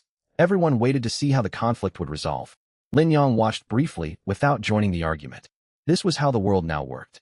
People begged for favors when they needed help, yet shifted all blame onto others once something went wrong. In peaceful times, an 800 yuan raft was merely an object. In this flood-ravaged world, it meant survival, more precious than gold. Anyone would grieve its loss. He stepped around the crowd and continued climbing upward. The choral continued echoing behind him. Sister Zhang's shrill voice, the young man's arguments, and the chatter of onlookers blended together, drifting upward along the stairwell. The higher he climbed, the fewer people there were, and the quieter it grew. When he reached the 15th floor, Silence descended all at once. The corridor was spotlessly clean, without a single person in sight. Every household kept their doors tightly shut, fearful of drawing trouble to their doorstep. Lin Yong set down his boat and raised his hand to knock. The door opened quickly. Bai Ningbing stood in the doorway. Her eyes lit up the moment she saw him, yet she quickly reined in her excitement and whispered, "You're back? Are you all right? Nothing to worry about." Lin Yong smiled, carried the boat inside, and pulled the door closed behind him. The door clicked shut, sealing off all the shouting, chaos, and foul stench from the world outside. Candles burned in the living room, their warm yellow flames flickering. A plate of sliced fruit sat on the table. Li Qing and Lin Jiangwo turned to look over from the sofa as they heard him enter, concern evident in their eyes. "You're back. Did you run into any trouble?" Li Qing stood up hastily. Everything went smoothly without a hitch. Lin Yong leaned the boat against the wall and stretched his shoulders. He walked over to the window and lifted the curtain slightly to peer down. Scattered survivors floated on the floodwaters, while official assault boats shuttled back and forth. Shouts and wails drifted faintly from afar. The commotion in the stairwell had not died down yet, and Sister Zhang's voice could still be heard in the distance. Chaos reigned outside, yet inside the apartment, all was calm and warm. Lin Yong rested in the bedroom for nearly half an hour. He changed into dry long-sleeved clothing and stowed all the firearms he had brought back into the ammunition compartment of his spatial storage space before yawning and stepping out. New candles burned steadily in the living room, their golden glow spilling into the dining area, mingling with the savory aroma of leek and pork filling that rumbled his stomach. Flour dusted the dining table. Li Qing and Bai Ningbing sat side by side, making dumplings. The filling on the chopping board glistened with oil, alongside 2 stacks of rolled-out dumpling wrappers. Neat rows of plump, rounded dumplings filled 3 porcelain plates, looking festive and inviting. Bai Ningbing folded the dumpling edges gently with her slender fingers, her head bowed in concentration. Her long hair fell forward, shielding half her face. At the sound of footsteps, she glanced upward. When she saw Lin Yong, a faint blush crept across her cheeks. She stole a quick look at Li Qing, who was rolling wrappers beside her. Seeing that the older woman was not paying attention, she tilted her chin toward the plates of dumplings and gestured subtly. It was their unspoken signal. Store the dumplings in the storage space quickly, or the wrappers would stick together after some time. They both knew that fresh food placed inside the storage space remained frozen in time, perpetually fresh, far better than any refrigerator. Lin Yong raised an eyebrow and tiptoed toward her. He could have stored the dumplings with a simple thought, but he decided to tease her instead. Stepping behind Bai Ningbing, he pretended to lean over and count the dumplings, reaching out to lightly tap her shoulder. A soft sound echoed clearly in the quiet dining room. Bai Ningbing stiffened. The dumpling wrapper slipped from her fingers and landed on the chopping board with a slap. "Ah!" She let out a small exclamation and spun around. Her eyes widened. Her face flushed crimson all the way to the tips of her ears. She stared at him, equal parts flustered and annoyed, her lips pressed tightly together. Though quiet, the cry was loud enough to alert everyone else in the home. Li Qing hurried out from the kitchen, rolling pin in hand, looking alarmed. "What happened? Did you hurt yourself?" Lin Jiangwo also strode out of the secondary bedroom. He had been repairing a storage shelf with a wrench, and the noise made him think something terrible had occurred. He frowned sharply. "What's wrong?" The two stepped into the dining area and scanned the scene. Bai Ningbing kept her head lowered, her cheeks bright red as ripe apples. She twisted the hem of her apron between her fingers, her shoulders trembling slightly, clearly having been teased. Lin Yong stood nearby, stifling a grin with an exasperating look on his face. They pieced together what had happened instantly. "You rascal!" Li Qing flew into mock anger and tapped his arm lightly with the rolling pin. "Stop bullying this girl. Can't you behave yourself in broad daylight? Ningbing came to our home, and this is how you treat her." Lin Jiangwo wore a stern expression and gave his calf a gentle kick. His tone was serious. "You're getting out of line. Apologize to her." All right, don't hit me." Lin Yong dodged, holding up his arms in surrender. "I'm sorry. Mom, I really am sorry. It won't happen again. Won't happen again." Li Qing glared and struck him once more. "If I catch you teasing her again, I'll throw you outside to the floodwaters. Keep your hands to yourself. I promise, absolutely no repeat." Lin Yong raised both hands and secretly winked at Bai Ningbing. Bai Ningbing kept her head down, yet could not suppress a smile. She peeked at him from the corner of her eye. Watching him get scolded, she ducked her head again, shoulders shaking with suppressed laughter. After 2 minutes of commotion, Li Qing set the rolling pin aside with a huff. She took Bai Ningbing's hand, her voice soft and warm. Don't pay him any mind, dear. This boy has always been mischievous and needs discipline. If he bothers you again, come tell me, and I'll set him straight. Thank you, Aunt Li. Bai Ningbing replied quietly. Her cheeks still blushed, yet amusement sparkled in her eyes. Lin Yong muttered under his breath. I guess I really am adopted. You're only just figuring that out? Lin Jiangwo shot him a sharp glance, unhesitatingly adding to his embarrassment. Just then, boom. A low rumble of thunder rolled out from deep within the clouds, making the window panes hum and vibrate. The candle flames in the room flickered violently, nearly snuffing out. Everyone looked toward the windows. The sky had already turned dark, now black as spilled ink. Lead, gray storm clouds hung extremely low, as if ready to crash down at any moment. Moments later, raindrops began to tap against the glass. A few scattered drops quickly multiplied, pounding the tempered window like frying beans. Within 30 seconds, it devolved into a torrential downpour. A white curtain of rain once more shrouded the entire city. The storm was even fiercer than before. The light-hearted atmosphere in the dining room faded away. Li Qing walked to the window and lifted the curtain to look outside, her brows furrowed. It's raining again. It's been pouring for days on end. When will it stop? It looks worse than last time. Lin Jiangwo joined her, his voice heavy. If the rain keeps up, the floodwaters will rise even higher. Bai Ningbing stood and moved beside Lin Yong, gazing out at the sheets of pouring rain. She quietly grabbed the hem of his shirt. Cold rainwater streamed down the glass, blurring the world outside. Rooftops and treetops visible earlier were swallowed by white mist, their outlines indistinguishable. The wind howled, beating against the walls and windows with a dull rumble that stirred unease in everyone's hearts. Lin Yong patted the back of her hand gently to reassure her. He knew this was no ordinary storm.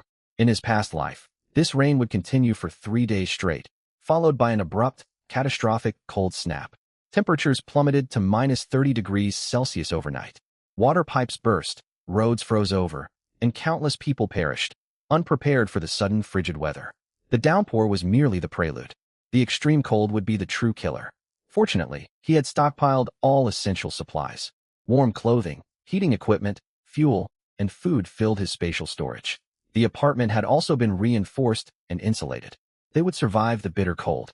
He could not help but think of the survivors trapped outside, who would struggle terribly. Enough watching. Lin Yong broke the heavy silence. I'll store the remaining dumplings. We'll boil 2 plates for dinner tonight. Mom, could you make a side salad?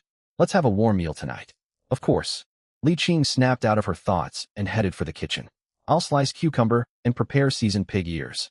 Lin Jiangwo went to adjust the storage battery, turning up the power on the space heater. It's growing colder. Keep the heater running to stay warm.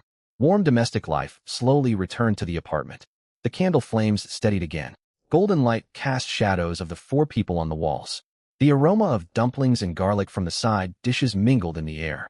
Outside, rain crashed relentlessly, winds roaring as if trying to tear the city apart. But behind closed doors, the apartment blocked the storm, chaos, and bitter cold. Lin Yong stood at the window, staring out at the endless rain, tapping lightly against the glass. The extreme cold was coming. By the time dinner was cleared away, the rain fell in unrelenting sheets. The howling wind carried rain that slammed hard against the windows, making the candle flames waver constantly. After wiping the table, Li Qing untied her apron and draped it over a chair. Walking toward the bedroom alongside Lin Jiangwo. After a few steps, Li Qing paused, nudged her husband's arm, and nodded subtly toward the rear of the room. Lin Jiangwo glanced back. Lin Yong was unlocking the main bedroom door. Bai Ningbing followed behind him with her head lowered, fingers twisting the edge of her clothing, stepping lightly like a kitten trailing its companion. She was about to enter the room together with him. The elderly couple exchanged a silent look. A knowing smile tugged at Li Qing's lips. She patted Lin Jiangwo's arm, and they slipped quietly into their own bedroom, closing the door slowly to avoid making noise. Bai Ningbing caught the faint sound of their door closing. Her ears flushed instantly, as though she had been caught off guard. Her heartbeat quickened. She hurried forward to step into the bedroom, hoping to avoid gentle teasing from Lin Yang's parents. She rushed forward without noticing Lin Yang had stopped just after opening the door. Thud! She collided firmly into Lin Yang's back. Lin Yang had been reaching for the light switch. The impact sent him stumbling forward. His knee knocked against the bed frame, and he tumbled onto the mattress with a quiet groan. Unable to halt her momentum, Bai Ningbing stumbled forward and landed on top of him. Her soft body pressed against his, carrying the familiar scent of jasmine. Strands of her hair brushed against Lin Yang's neck. Lin Yang let out a quiet laugh, wrapping one arm securely around her waist to steady her. "You're in quite a hurry." He leaned close, his voice low and playful, warm breath brushing against her ear. Bai Ningbing braced her hands against his chest to push herself upright, her face burning hot. She hurried to speak. "I didn't mean." Before she could finish her sentence, Lin Yang leaned forward and pressed his lips gently against hers. Soft warmth met his. He could taste the faint savory flavor of dumpling filling mixed with a subtle sweetness of orange candy. Bai Ningbing froze for a moment, fingers clutching his shirt. Gradually, the tension left her body as she relaxed against him. The constant drumming of rain outside formed a thick curtain shrouding the quiet intimacy inside. All at once, bang!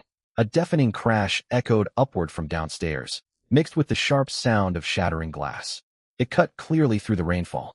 Shouts from angry men and wailing women followed, drifting up the stairwell and drowning out much of the storm noise. Lin Yang pulled away immediately, all traces of playfulness vanishing from his expression. He gently guided Bai Ningbing aside and stood quickly, rushing to the window to lift the curtain and peer outside. Through sheets of rain, 3 inflatable dinghies were anchored at the building entrance. 7 or 8 burly men stood aboard, wielding machetes and steel pipes. Their leader, a bald man, carried a sawn-off shotgun and kicked open the main entrance to storm inside. These were rogue looters from outside the building. It seemed they had finished ransacking the neighboring apartment block and now set their sights on this building. "What's happening?" Bai Ningbing stood up. Her voice trembled slightly. Her cheeks still held a faint flush, now mixed with anxiety. "Nothing serious. Just a few lowlifes breaking in." Lin Yang spoke calmly. He pulled a handgun out of his spatial storage, chambered a round with a crisp click, and tucked it behind his waist. He tossed a bulletproof vest toward her. "Put this on. Stay inside the bedroom and do not come out. Do not open the door, no matter what noises you hear." His playful demeanor vanished completely, his gaze turning icy cold. They certainly chose a terrible time to strike. Noise amplified from the lower floors. The gang leader, Wang Gang, was a well-known local thug. Once the flood cut off food supplies, he had gathered more than a dozen men. They paddled from building to loot supplies. Lower floor residents had already been stripped clean, left without even scraps of food. With heavy rain discouraging residents from venturing outside, the gang now broke into apartments systematically, clearing floors from bottom to top. Anyone who resisted faced beatings. "Open every door." Wang Gang kicked open the door of a 3rd-floor unit and roared. "Hand over all food and water. We won't hurt you if you cooperate. Hide anything, and don't blame us for being cruel." His underlings began pounding other doors. Heavy thuds reverberated through the stairwell like a death knell. An elderly man tried to stop them, only to be struck across the arm with a steel pipe. He crumpled to the ground screaming. His wife threw herself over him and was kicked away. Residents huddled on the stair steps, faces pale with fear. No one dared intervene. Some secretly glanced upward toward the 15th floor, hoping the fierce resident there would step forward. Yet none worked up the courage to knock on his door for help. 4th floor, 5th floor, 6th floor. The gang continued upward, kicking doors and shouting, yet finding little to steal. Most low-floor residents had fled to higher levels, bringing whatever food they could carry. After searching 3 floors, they only found a few packs of instant noodles and half a sack of rice. "Damn paupers." Wang Gang spat, wiping rainwater from his face. He tilted his head upward. "How many floors remain?" "Keep searching. There must be someone well-stocked in this building." "Boss, the unit on the 15th floor looks wealthy. They renovated extravagantly before the floods. They've definitely got supplies." One underling leaned in to offer information. 15th floor. Wang Gang's eyes lit up, and he licked his lips. "Let's go check it out. If we hit pay dirt, the boys eat well tonight." The group tramped upward, heavy footsteps sending dust drifting down the stairwell. The motion sensor lights on the 15th floor had long been broken, leaving everything shrouded in darkness. Wang Gang walked at the front. As he rounded the landing between the 14th and 15th floors, he spotted a figure standing outside Unit 1501. The silhouette leaned against the wall, twisting an object that glinted coldly in the shadows. "Who the hell are you?" Wang Gang halted and aimed his shotgun at the figure. "Get out of the way if you know what's good for you, or you'll get dragged into this too." Lin Yang stood upright, stepping forward from the shadows. He spun the handgun in his grip, steadying the muzzle directly at Wang Gang's head. "Looking for me?" His tone was flat, impossible to read. In the dim corridor, his words fell like shards of ice. Rain continued pouring outside, soaking the entire building.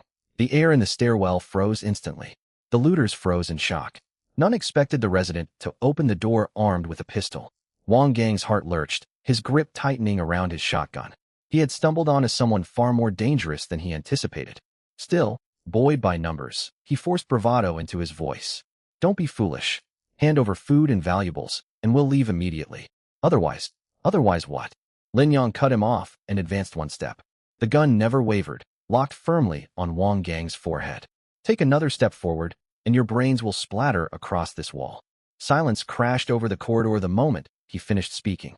Only the endless sound of rain persisted, along with faint cries drifting up from lower floors. Staring down the black barrel aimed straight at his forehead, Wang Gang felt frigid dread creep over him. He lifted his shotgun high above his head in an instant, surrendering like a captured prisoner. Wait. Brother, we can talk this out. His voice shook violently, his legs trembling. I didn't realize who you were. It's my mistake. I'm blind. I deserve punishment. He delivered 2 sharp slaps to his own cheeks. The blows landed hard, reddening half his face in the dim light. His followers fared even worse. Machetes and steel pipes clanged onto the concrete. One after another, they dropped to their knees with dull thuds. Spare us, sir. We're sorry.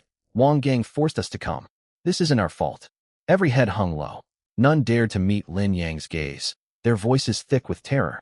The arrogance they had shown while breaking into homes vanished without a trace. Lin Yang leaned against the doorframe, twirling the handgun casually between his fingers. The metal glinted faintly beneath emergency lighting. He swept his gaze across the line of kneeling men, then toward Wang Gang, who continued striking himself. A dry laugh escaped him. You dare rob people with such fragile courage? His tone carried no anger, yet Wang Gang stiffened, halting his self-punishment. Yes, we're reckless, we're terrible people. Wang Gang nodded frantically, his face swollen and red. Please overlook our foolishness and let us leave. He was genuinely terrified. He had assumed the resident might only own a bow. Never had he expected a loaded pistol. A bullet meant instant death. No amount of food could save him then. Lin Yang tilted his chin, lowering the gun slightly. Get out. A single, sharp command. Do not let me see any of you inside this building again. He added slowly, his finger resting near the trigger. If our paths cross once more, this gun might misfire. Don't say I didn't warn you if you end up crippled. We won't. Absolutely won't. Wang Gang felt immense relief and slammed his forehead against the concrete 3 times. His brow grew red from the impacts. He stumbled unsteadily to his feet, nearly collapsing, and leaned against the wall for support. He kicked one of the kneeling underlings. What are you waiting for? Run. The group scrambled downward in panic. One man missed a step and tumbled 2 flights, biting back cries of pain as he scrambled to his feet and kept running. Wet footprints trailed along the corridor, mixed with a faint smell of urine. One underling had wet himself out of terror. A yellow stain spread across the concrete floor. Lin Yang wrinkled his nose and looked away in disgust. If they only possessed this little bravery, they never should have turned to looting in the end times. He stepped back inside and latched the door, sealing away all the chaos and foul odors outside. Warmth wrapped around him inside the apartment. Candles burned steadily, casting golden light across the bedroom. Bai Ningbing sat on the edge of the bed, clutching the quilt tightly and watching the doorway anxiously. When she saw him enter, she stood quickly and hurried toward him. Are you all right? Did you get hurt? She scanned him from head to toe, her eyes filled with worry, her voice still trembling. She had heard fragments of the shouting and begging echoing through the corridor, her heart suspended in fear the entire time. I'm completely fine. Lin Yang smiled, storing the pistol back into his space, and gently ruffled her hair. Just a handful of petty looters. They fled once I intimidated them. One was so scared he wet himself, utterly spineless. He recounted the events lightly, as though he had only chased away a swarm of flies. Bai Ningbing exhaled in relief and pressed a hand to her chest. She chided him softly. That was far too risky. What if they charged forward with their numbers? Them? They wouldn't dare, even with 10 times their courage. Lin Yang raised an eyebrow and pulled her gently into his arms. Besides, you know how capable I am. His warm breath brushed her cheek. Bai Ningbing flushed and pushed him lightly. You're impossible.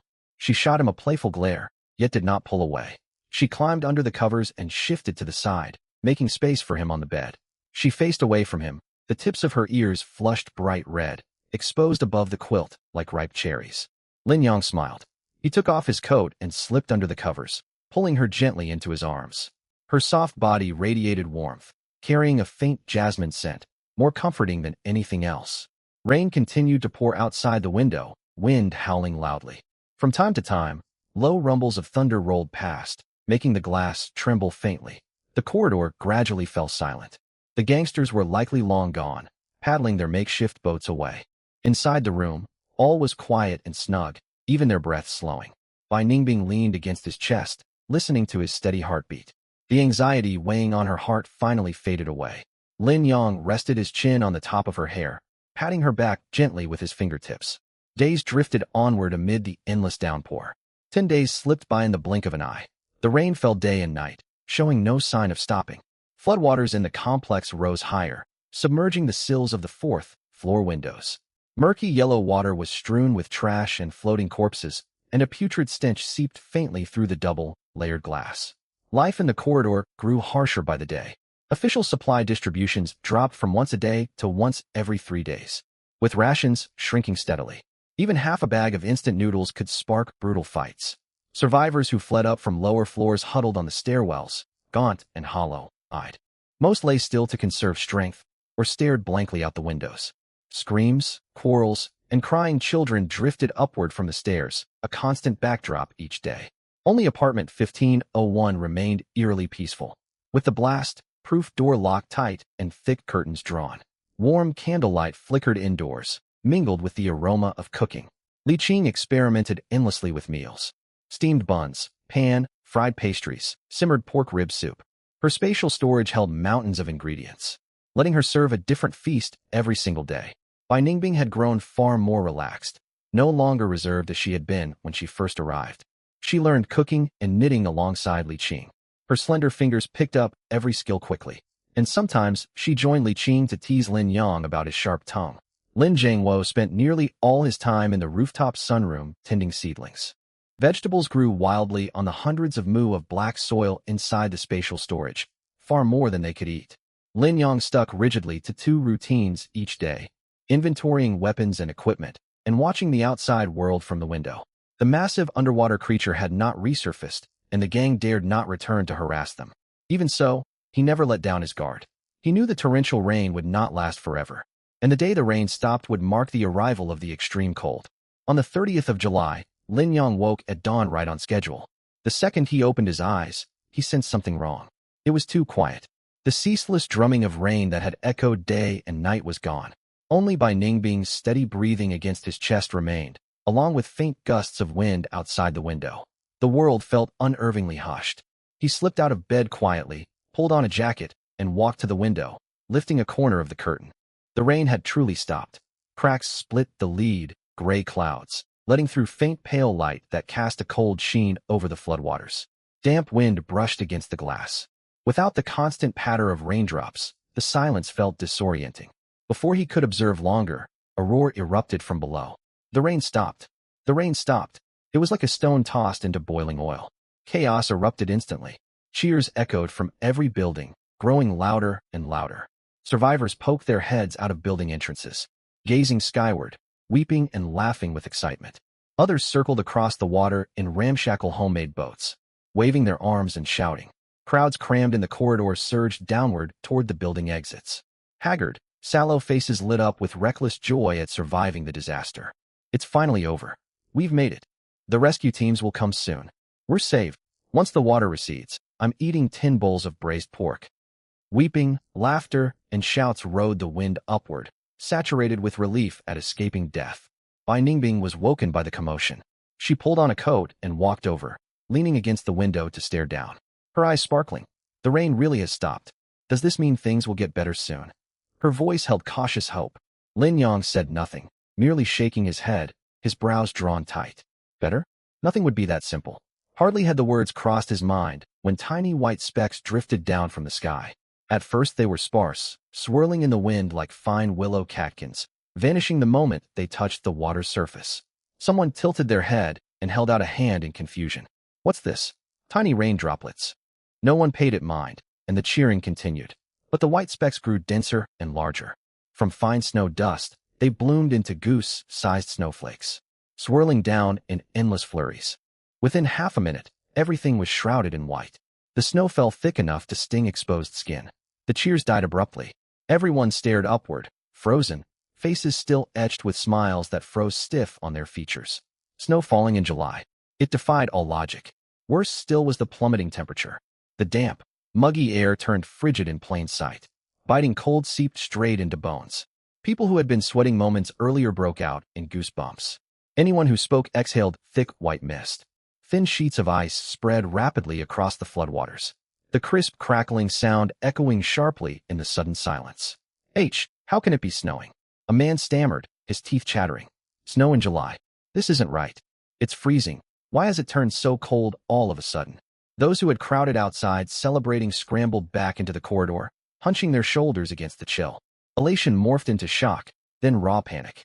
They hurried indoors, abandoning belongings that slipped into the water without a second thought. In just minutes, the neighborhood that had buzzed like a festival fell quiet once more. Only the rustle of falling snow remained, punctuated by quiet coughs and trembling gasps. Hope had arrived fast and vanished even faster. A cold far deadlier than the flood descended without warning. Temperatures inside the apartment also dropped sharply. Li Qing and Lin Zhangwo hurried over upon hearing the noise. They stared at the blizzard outside the window, stunned. Good heavens, such heavy snow in July. Li Qing frowned, pulling her coat tighter around herself. This is utterly unnatural. It's the extreme cold, Lin Yang replied, his voice heavy. It arrived half a day earlier than I predicted. Bai Ningbing stepped beside him, lightly clutching his sleeve. She watched the blank white world outside, unease settling in her chest. She had secretly rejoined moments before, thinking the end of rain meant salvation. This was not the end. It was the start of another catastrophe. Lin Jingwo walked to the wall and ran a hand across its surface, his brows knotted tightly. The temperature is plummeting far too quickly. At this rate, it will drop below zero by noon. Those people outside have no warm clothes or heating. Few will survive. His tone carried weight. Every life mattered, yet no one could afford to help others in this moment. The snow intensified, leaving a thin layer of white along the window ledge before long. The world lay wrapped in silver, burying the murky floodwater, trash and floating corpses beneath its cover. It looked clean, yet concealed a deadly, piercing chill. Lin Yang tore his gaze away, turned the space heater to maximum power, and retrieved several thick down jackets from his spatial storage to hand to everyone. Put on your warm layers, he said steadily. The cold will only grow worse. Doors and windows were sealed shut, curtains drawn, locking the blizzard and bitter frost outside. Candle flames flickered gently inside. Space heaters hummed, pushing out warm air. The four wrapped themselves in heavy coats and sat around the dining table. Frost spread visibly across the window glass. Delicate ice flowers formed at first, and within half an hour, a thick opaque white layer blocked all view outside, leaving only endless whiteness to be seen. Though the heaters ran non-stop, the air they blew carried a chill. After sitting for 10 minutes, toes began to go numb. Lin Yang touched the icy window frame and frowned. Temperatures were dropping faster than he anticipated. By midnight, it could plunge to minus 20 degrees Celsius. Ordinary space heaters would not be enough. He walked into the storage room and focused his mind. For industrial diesel heaters materialized on the floor. Heavy black units alongside 2 barrels of 35 low-temperature diesel stockpiled during their pre-disaster renovations. Special exhaust ducts had been built into the walls during construction, with outlets positioned right at the corner. Exhaust fumes could be vented directly to the rooftop, preventing toxic gas buildup indoors. Dad, give me a hand. Lin Zhangwo stepped forward. The two knelt to connect pipes and fasten buckles, placing one heater in the living room and 2 bedrooms. When he pressed the ignition switch, blue flames ignited inside the stainless steel chambers. The units grew scorching hot within minutes. Warm air billowed from the vents, carrying a faint diesel tang, yet far more effective than the electric heaters. Half an hour later, all indoor chill faded. The thermometer climbed back above 20 degrees Celsius, warm enough for them to remove their thick outerwear. Lin Yang poured cups of spirit spring water, tossed chunks of brown sugar in a portable stove, and brought it to a boil. Sweet steam rose, mixed with the crisp freshness of the spring water, warmth seeping straight into one's bones. Drink this to warm up, he passed the cups around. Boiled spirit spring water, it will ward off colds. Bai Ningbing held her cup and sipped slowly.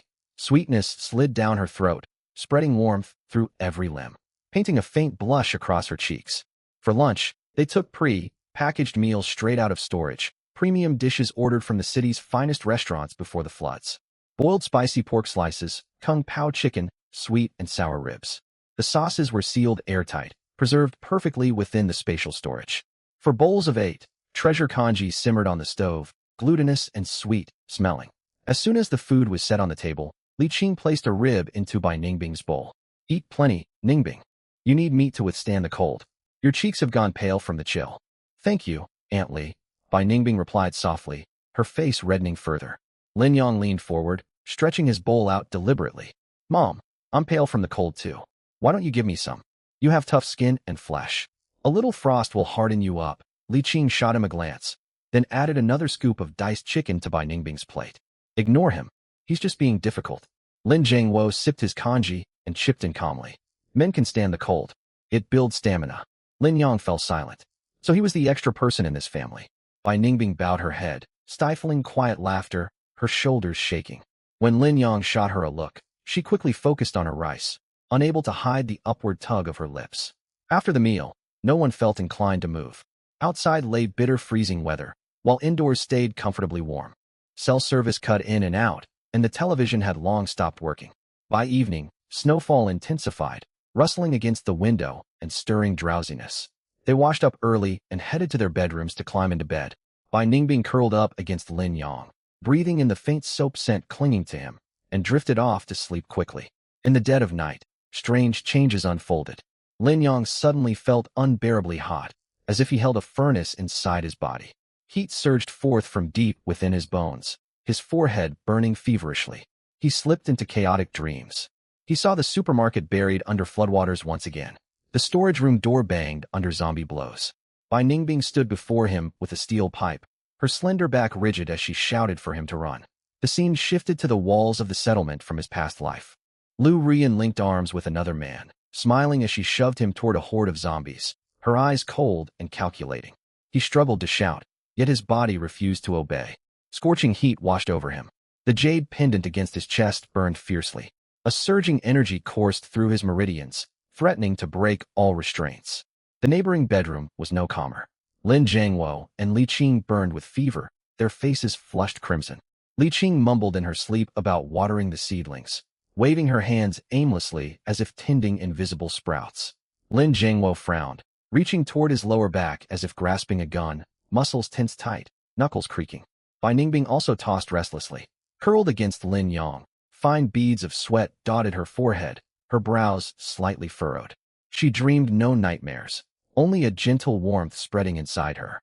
A thin thread of vital energy wandered along her fingertips, like a seed slowly sprouting, bringing a faint tingling sensation that spread across her body.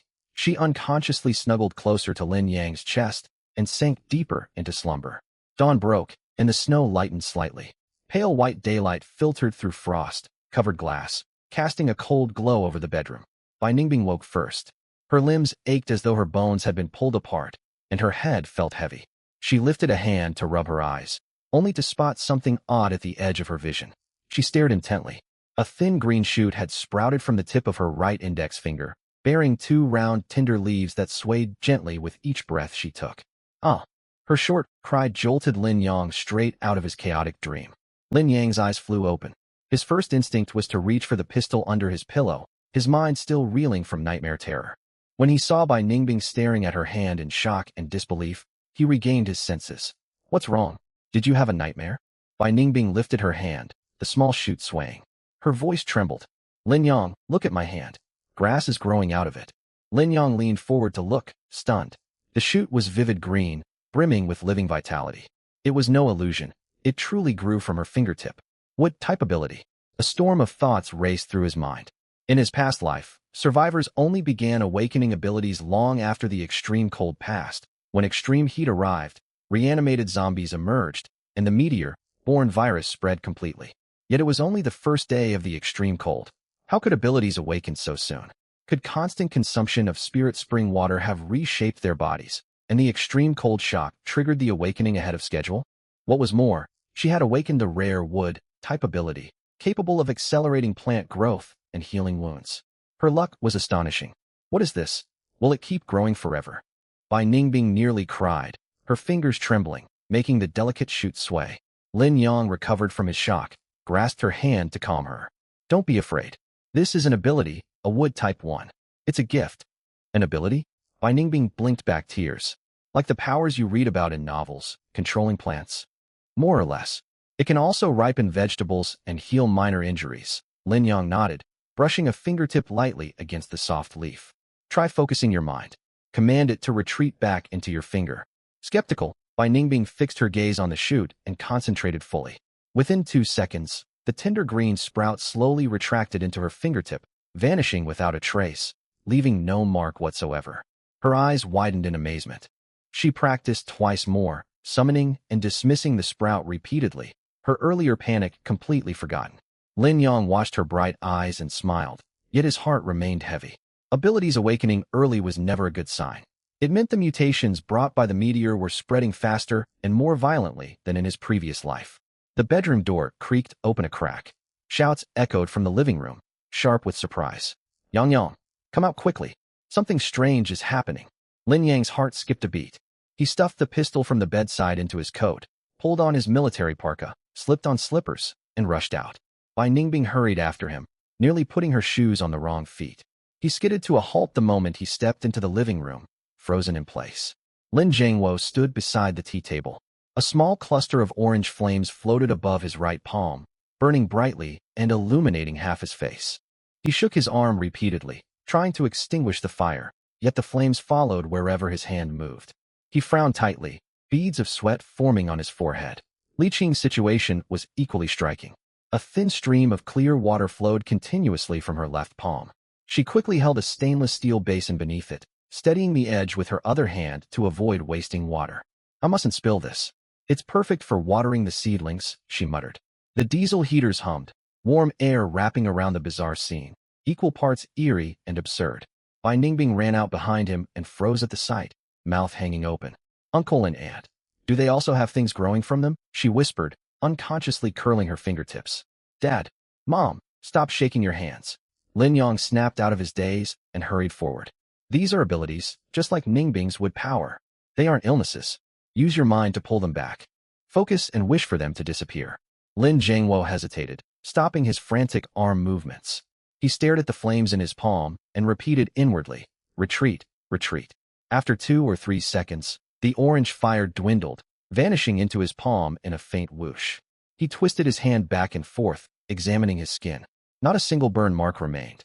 It's really gone. He clicked his tongue, utterly baffled. Truly strange. Li Qing tried next, concentrating to rein in her power. The flowing water slowed to a stop. The last drop plopped into the basin. She stared at the half basin of water with regret. It cut off so suddenly. This would have watered 2 pots of seedlings. Lin Yang felt a mix of amusement and exasperation. He guided them to sit and briefly explained the awakening of abilities. We all ran fevers last night. That was the precursor to awakening.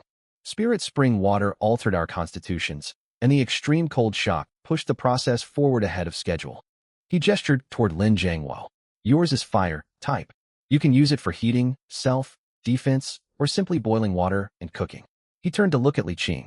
Mom, you have the water ability. You'll never have to worry about drinking water, watering vegetables, or cleaning the house.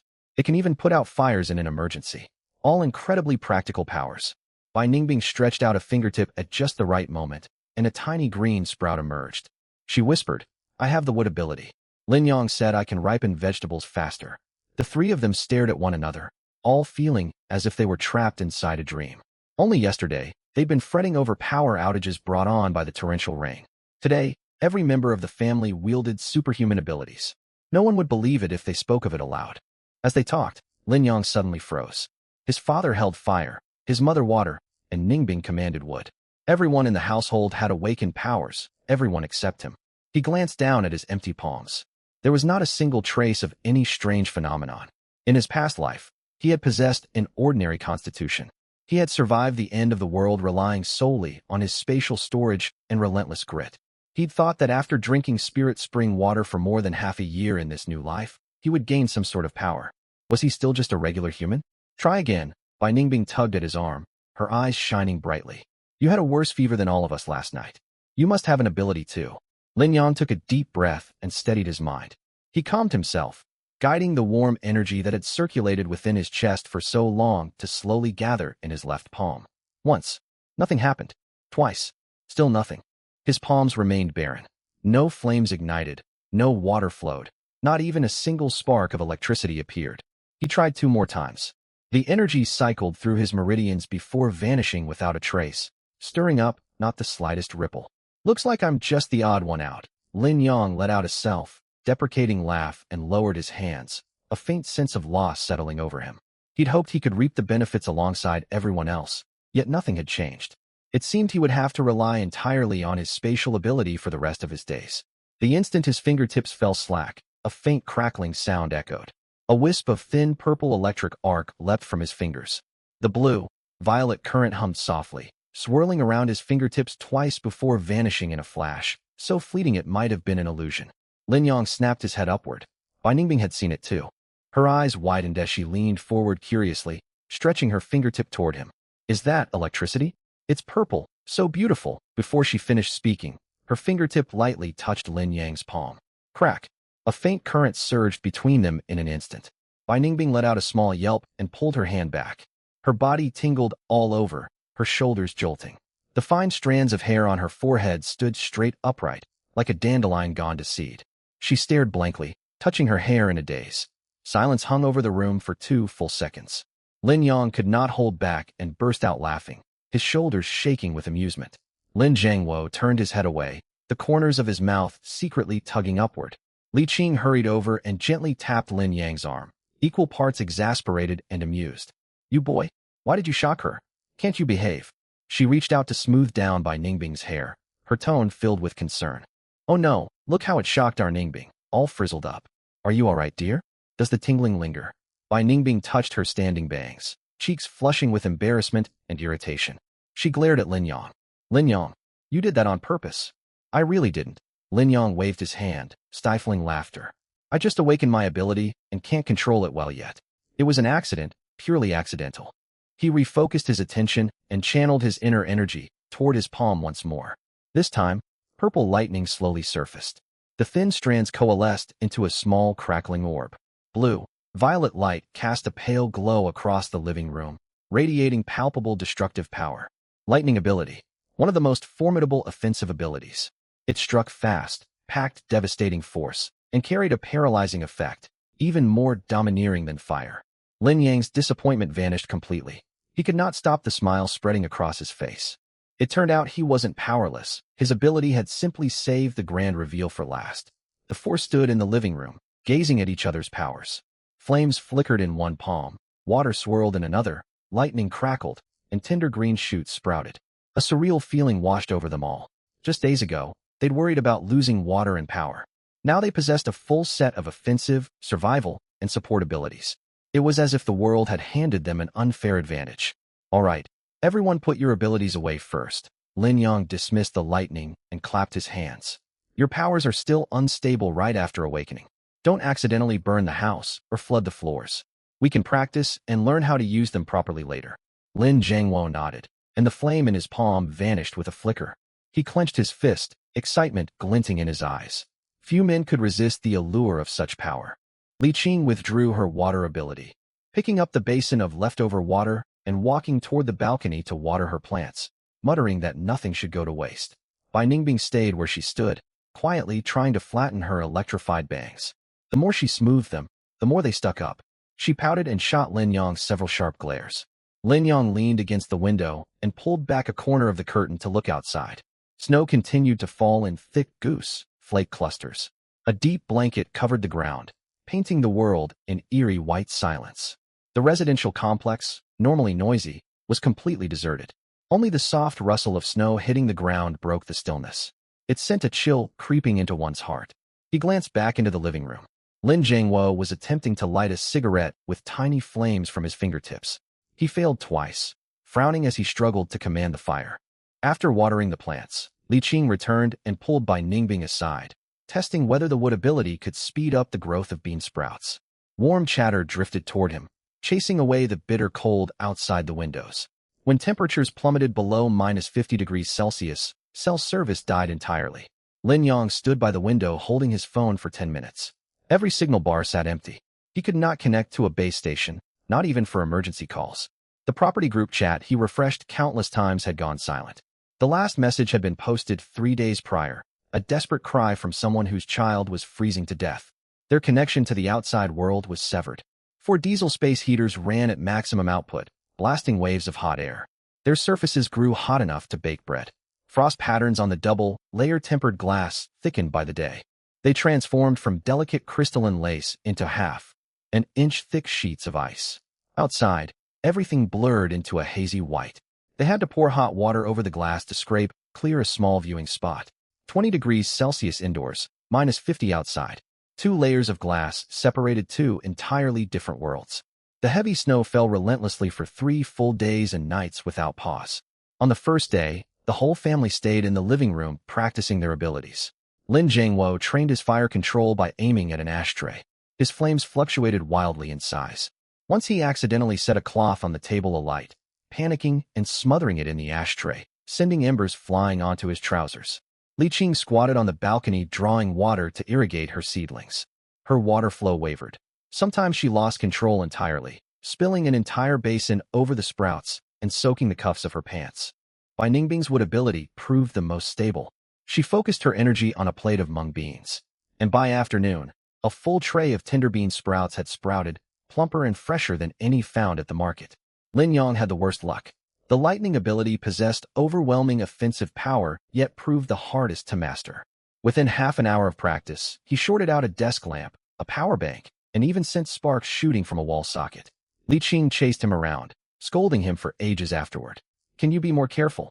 Li Qing slapped his arm, torn between anger and laughter. "If you break the heaters, all of us will freeze." Just a few mishaps. Lin Yang rubbed his nose and smiled. "I'm still getting used to the ability. I'll improve with more practice." For lunch, they stewed ribs with kidney beans. Steam fogged up the window panes. Li Qing stirred the ribs in her bowl and sighed. "This terrible weather. I can't imagine how people outside are surviving. With such limited supplies, freezing and starving, I'm afraid many won't make it." "Everyone has their own fate." Lin Jiangwo placed a rib into her bowl, his tone heavy. "We can only look after ourselves. We don't have the capacity to help everyone else." Lin Yang stirred his rice and said nothing. He knew minus 50 degrees was only the beginning. In his past life, the extreme cold had bottomed out at minus 60 degrees. This time, temperatures dropped far faster and more drastically than he remembered. Something was deeply abnormal. By midnight on the second day, temperatures crashed to minus 80 degrees Celsius. Late that night, sharp cracking sounds echoed outside, like countless sheets of ice grinding against each other. The walls trembled faintly, creaking under the bitter freeze. When they cleared the ice from the window the next morning, the murky floodwater below had frozen solid. Uneven ice glinted pale blue. Overturned cars, broken branches, and floating debris were all encased within it, forming a massive outdoor ice sculpture exhibit. The waterways that once wound through the neighborhood were gone, replaced by unyielding ice stretching endlessly into the distance, glaring harshly under the dim light. "Everything's frozen through." Lin Jiangwo tapped the window, his brows knotted tight. At this temperature, any water tossed outdoors freezes instantly. Anyone caught outside for half an hour will freeze solid. The family wasted no time. They dug out weather stripping and sealed every gap around doors and windows, turning down the ventilation vents. Lin Yang brought 2 barrels of diesel out of his spatial storage and stacked them in the corner, enough fuel to run the heaters for 1 or 2 months. That evening, they set up a copper hot pot. Platter after platter of lamb slices, beef rolls, and meatballs steamed gently. Warm vapors rose upward, softening the faces of all 4 people. Bai Ningbing picked up a slice of lamb and stared out into the dark night, speaking quietly. "With temperatures this low, will people freeze to death out there?" A brief silence fell over the room. "They will," Lin Yang replied plainly, without evasion. "Undoubtedly. Many households lack heating equipment and thick winter clothing. They won't survive." Bai Ningbing pressed her lips together and fell quiet. She slowly chewed her lamb, and even the sweet sesame dipping sauce seemed to lose its flavor. She knew they lived in the apocalypse, yet the thought of strangers freezing and starving not far away weighed heavily on her heart. On the third day, snow continued falling, and temperatures kept declining. The cold grew eerily intense overnight. The heaters needed to run at full power just to maintain indoor warmth. Bai Ningbing nestled close beside Lin Yang, her fingertips still cold, requiring long moments to warm up. "It's far colder than my past life." Lin Yang stroked her hair, his voice lowered. "Something's wrong. The calamity is unfolding at least 2 weeks earlier than I recall. Does that mean zombies will appear sooner too?" Bai Ningbing tilted her head up to look at him, a flicker of anxiety in her eyes. It's hard to say, Lin Yang shook his head. We need to stay prepared. Once the ice fully hardens, I'll head out to scout the area and gather more supplies.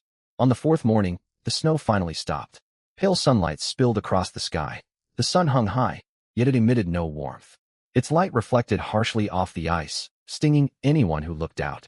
The thermometer read -100 degrees Celsius. Lin Yang poured hot water over the window glass and cleared a large viewing patch. The four crowded by the window to look down.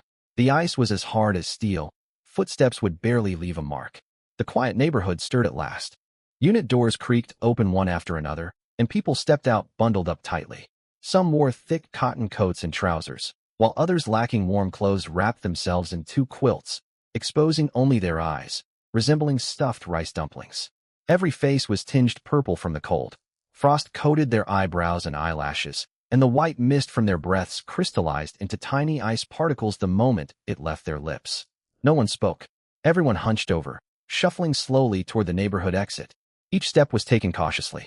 Many had to stop every few meters to catch their breath, leaning against the ice to recover before moving onward.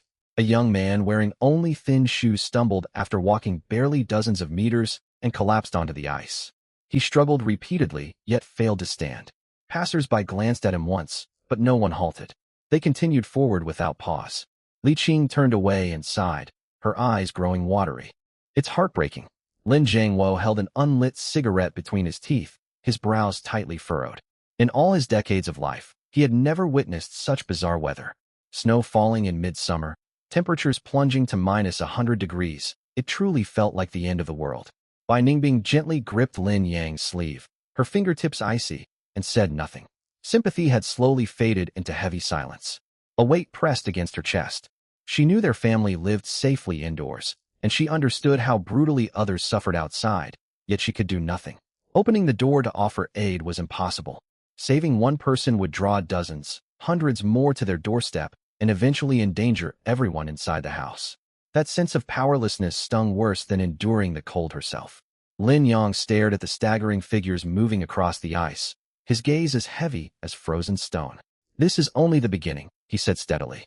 Once food stores run dry, people will commit unspeakable acts for a single mouthful of sustenance. In a few more days, blood will be spilled on this ice. He paused and added, I'll head out once the ice hardens for another 2 days. There's a pharmaceutical warehouse and a grain and oil wholesale market nearby. While most survivors are still rushing to loot supermarkets, I'll grab the most vital supplies first. I'm coming with you. Lin Jiangwo spoke immediately. No need. Lin Yang shook his head. Someone has to stay and guard the house. I travel faster alone. My spatial storage makes transporting goods easy, and a smaller target draws less trouble. Lin Jiangwo parted his lips to argue, then nodded in the end. He knew his son was right. With 2 women at home, 1 man needed to remain to defend their residence. The pale sunlight continued to shine, casting frigid reflections across the ice. The trudging figures slowly vanished around the street corner. The neighborhood sank back into oppressive silence, even the wind dying down. The quiet felt suffocating. -100 degrees of extreme cold had frozen the city solid, locked the waterways, and shattered the last remnants of order and decency.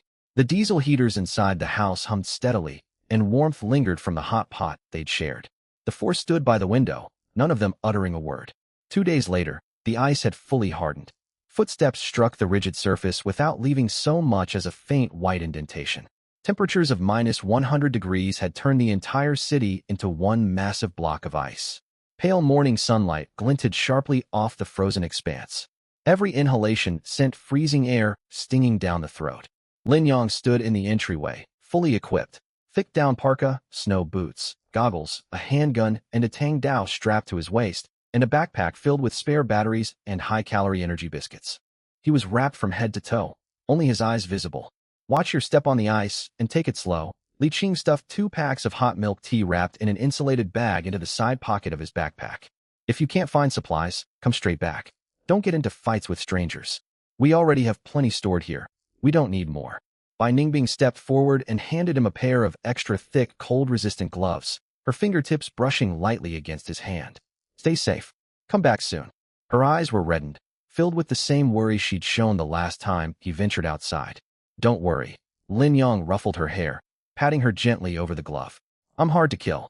Lin Jiangwo leaned against the wall, his voice low. Circle around large groups of people. Don't take unnecessary risks. If trouble arises, send a signal, and I'll come down to back you up. I got it, Dad. Lin Yang pulled open the front door. Biting wind rushed inward, stinging exposed skin. He closed the door firmly behind him and walked steadily downstairs. The trip lasted nearly 4 hours. The door creaked open again shortly after 2 in the afternoon.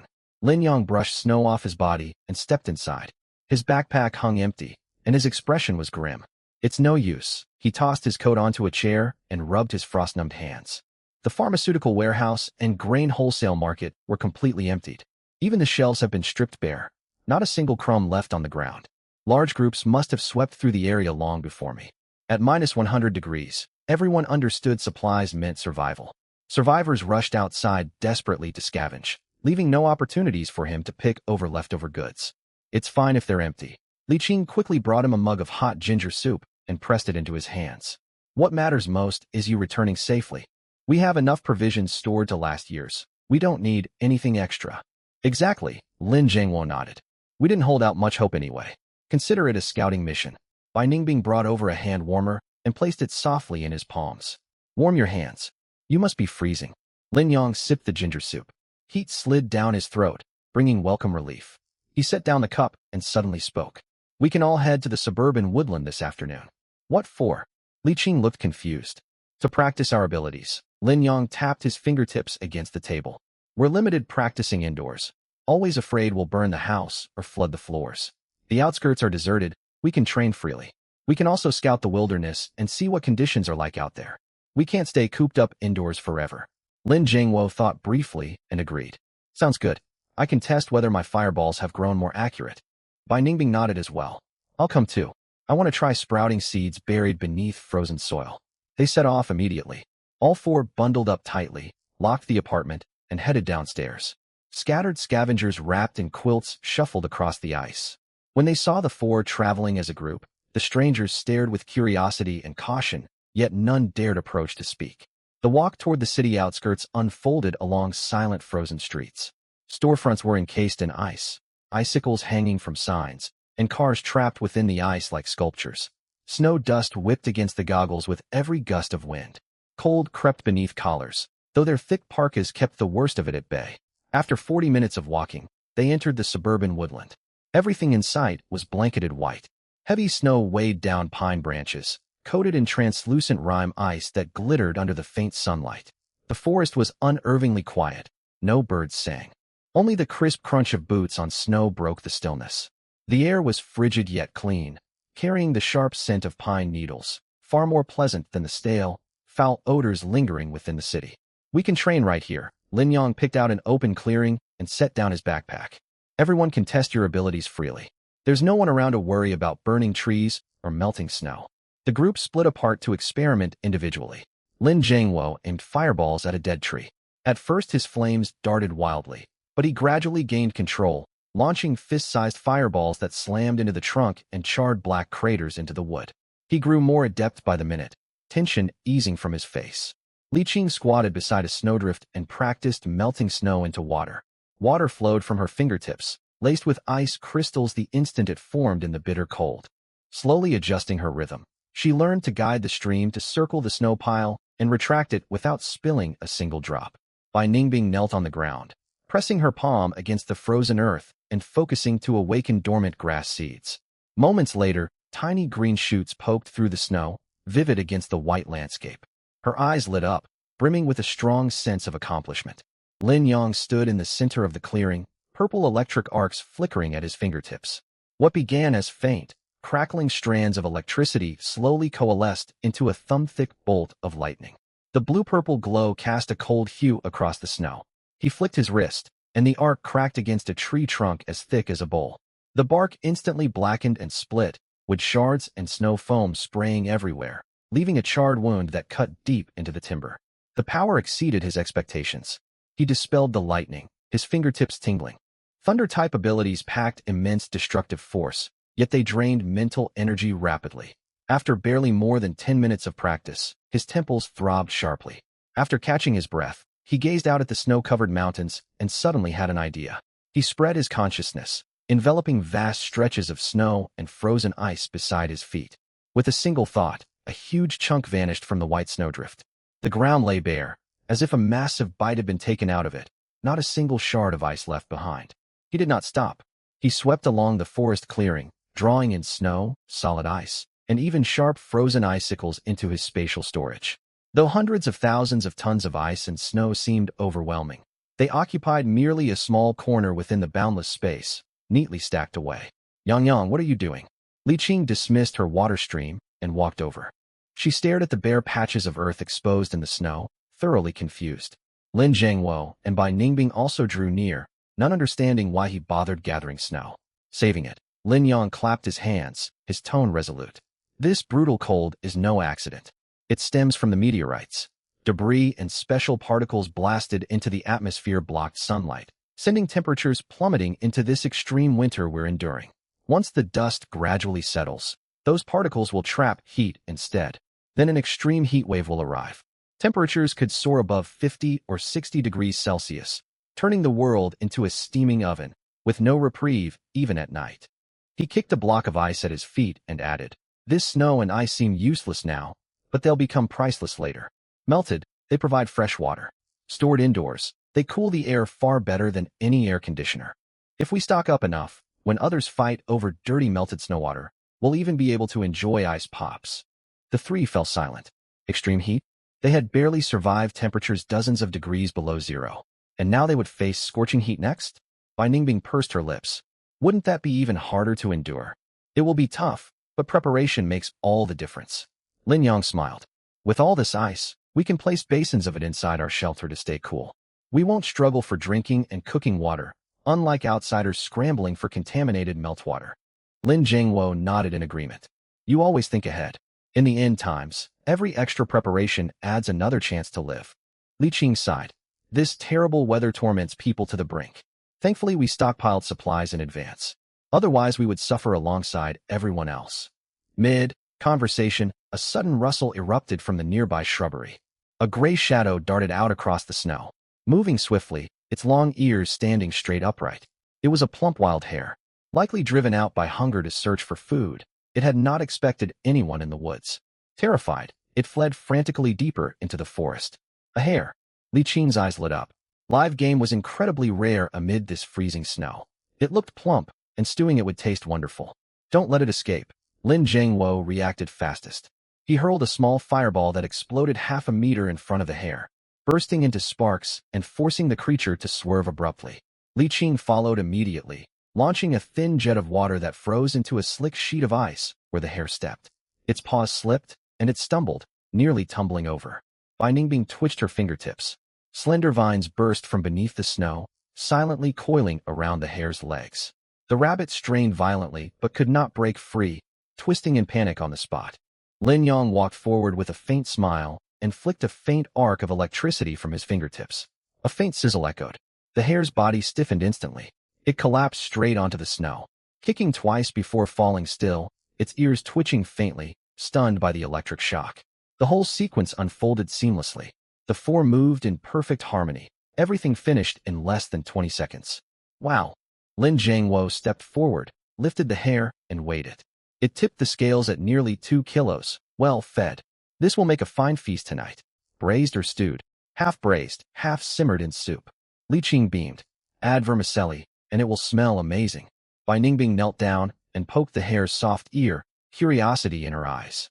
Could it be mutated? It looks far larger than an ordinary rabbit. Mutated or not, it tastes the same once cooked. Lin Yang shrugged. We only need to confirm it's not poisonous. If it is a mutated beast, its meat holds energy and might even boost our supernatural abilities. Carrying the hare, they trekked deeper into the woods. The trees grew denser and snow piled higher. Sunlight filtered sparsely through the canopy, casting the forest into dimness. The only sound was the crunch of boots pressing through snow. As they walked, Bai Ningbing suddenly halted and sniffed the air. Can anyone smell it? A sweet, pleasant fragrance. Everyone stopped. A faint scent drifted on the wind, clear and sweet like nectar and ripe fruit. Breathing it in refreshed their spirits, easing the exhaustion from practicing their powers earlier. It's over there. Lin Yang pointed toward the front left. He pushed aside pine branches heavy with ice pendants. And the view opened up. Deep within the woods lay an empty clearing, where a solitary tree grew. Its trunk was silvery white, bark smooth as jade, thin yet sturdy, devoid of leaves. 24 round fruits hung from its branches, pure white and flawless like polished jade beads, emanating a soft glow and sweet aroma.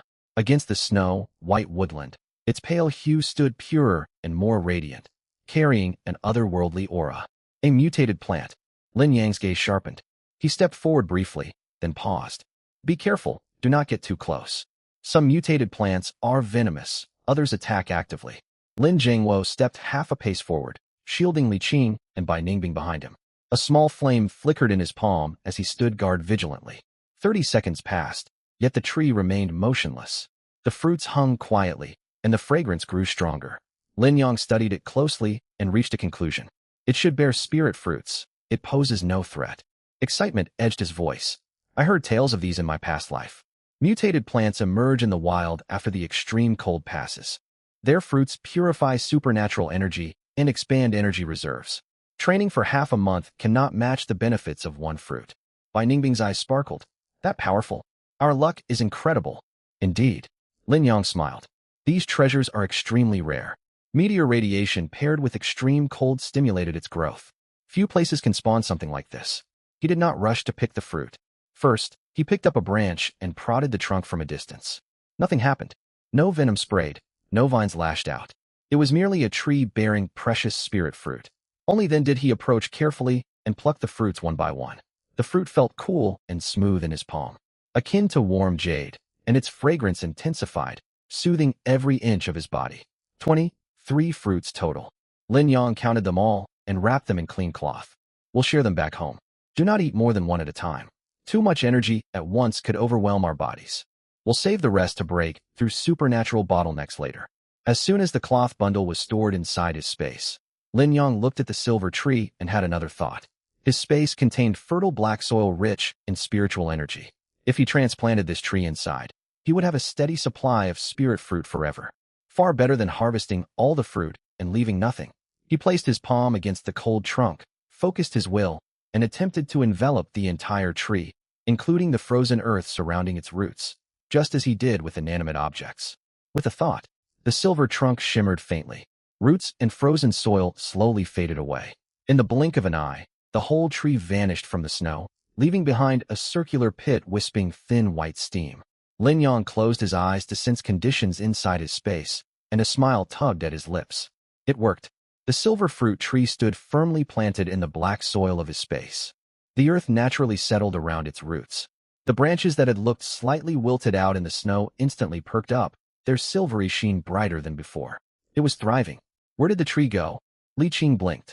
One moment it stood right in front of them. The next it disappeared, as if by magic. I stored it in my space and planted it in the black soil. Lin Yang opened his eyes and explained. The space has abundant spiritual energy and stable conditions, far better than enduring the freezing weather out here. Nurtured properly, it will bear fruit every year, much better than harvesting once and losing it forever. That's possible. Lin Zhengwo clicked his tongue in disbelief. Your space can sustain living trees? Not only that, they grow better inside. Lin Yang nodded. Someday we can move more mutated plants inside and create our own plantation. Bai Ningbing listened with shining eyes, imagining the space filled with spirit fruits and vegetables, a hidden paradise. They searched the surrounding area for a while longer, but found no other mutated plants or beasts. The day was drawing to a close. The sunset dyed the snow pale gold, and the wind turned sharper, stinging exposed skin like tiny blades. Let's head back. Lin Yang lifted the plump hair. It will freeze solid if we delay. We'll cook rabbit stew when we get home and test how effective these spirit fruits are. The sunset painted the ice orange. Snow grains whipped by the wind bit their cheeks like small knives. The four walked across the ice, their footsteps crunching. Li Qing carried the hare by its ears, chattering nonstop about braising versus stewing and how much vermicelli to add. Lin Zhengwo interjected every now and then, insisting extra chili would enhance the flavor. Bai Ningbing walked beside Lin Yang. Her fingertips occasionally brushed his hand before she quickly pulled away, a secret smile playing on her lips. The relaxed atmosphere shattered abruptly when they rounded the corner near an abandoned shopping mall. For people huddled against the wind-shielded wall, wrapped in two tattered, patched quilts. Their exposed faces were blue with frost. White rime coated their eyelashes and brows, and their cracked lips oozed traces of blood. The woman at the front had matted, unkempt hair. Her once treasured long locks tangled together, dust smudging her face.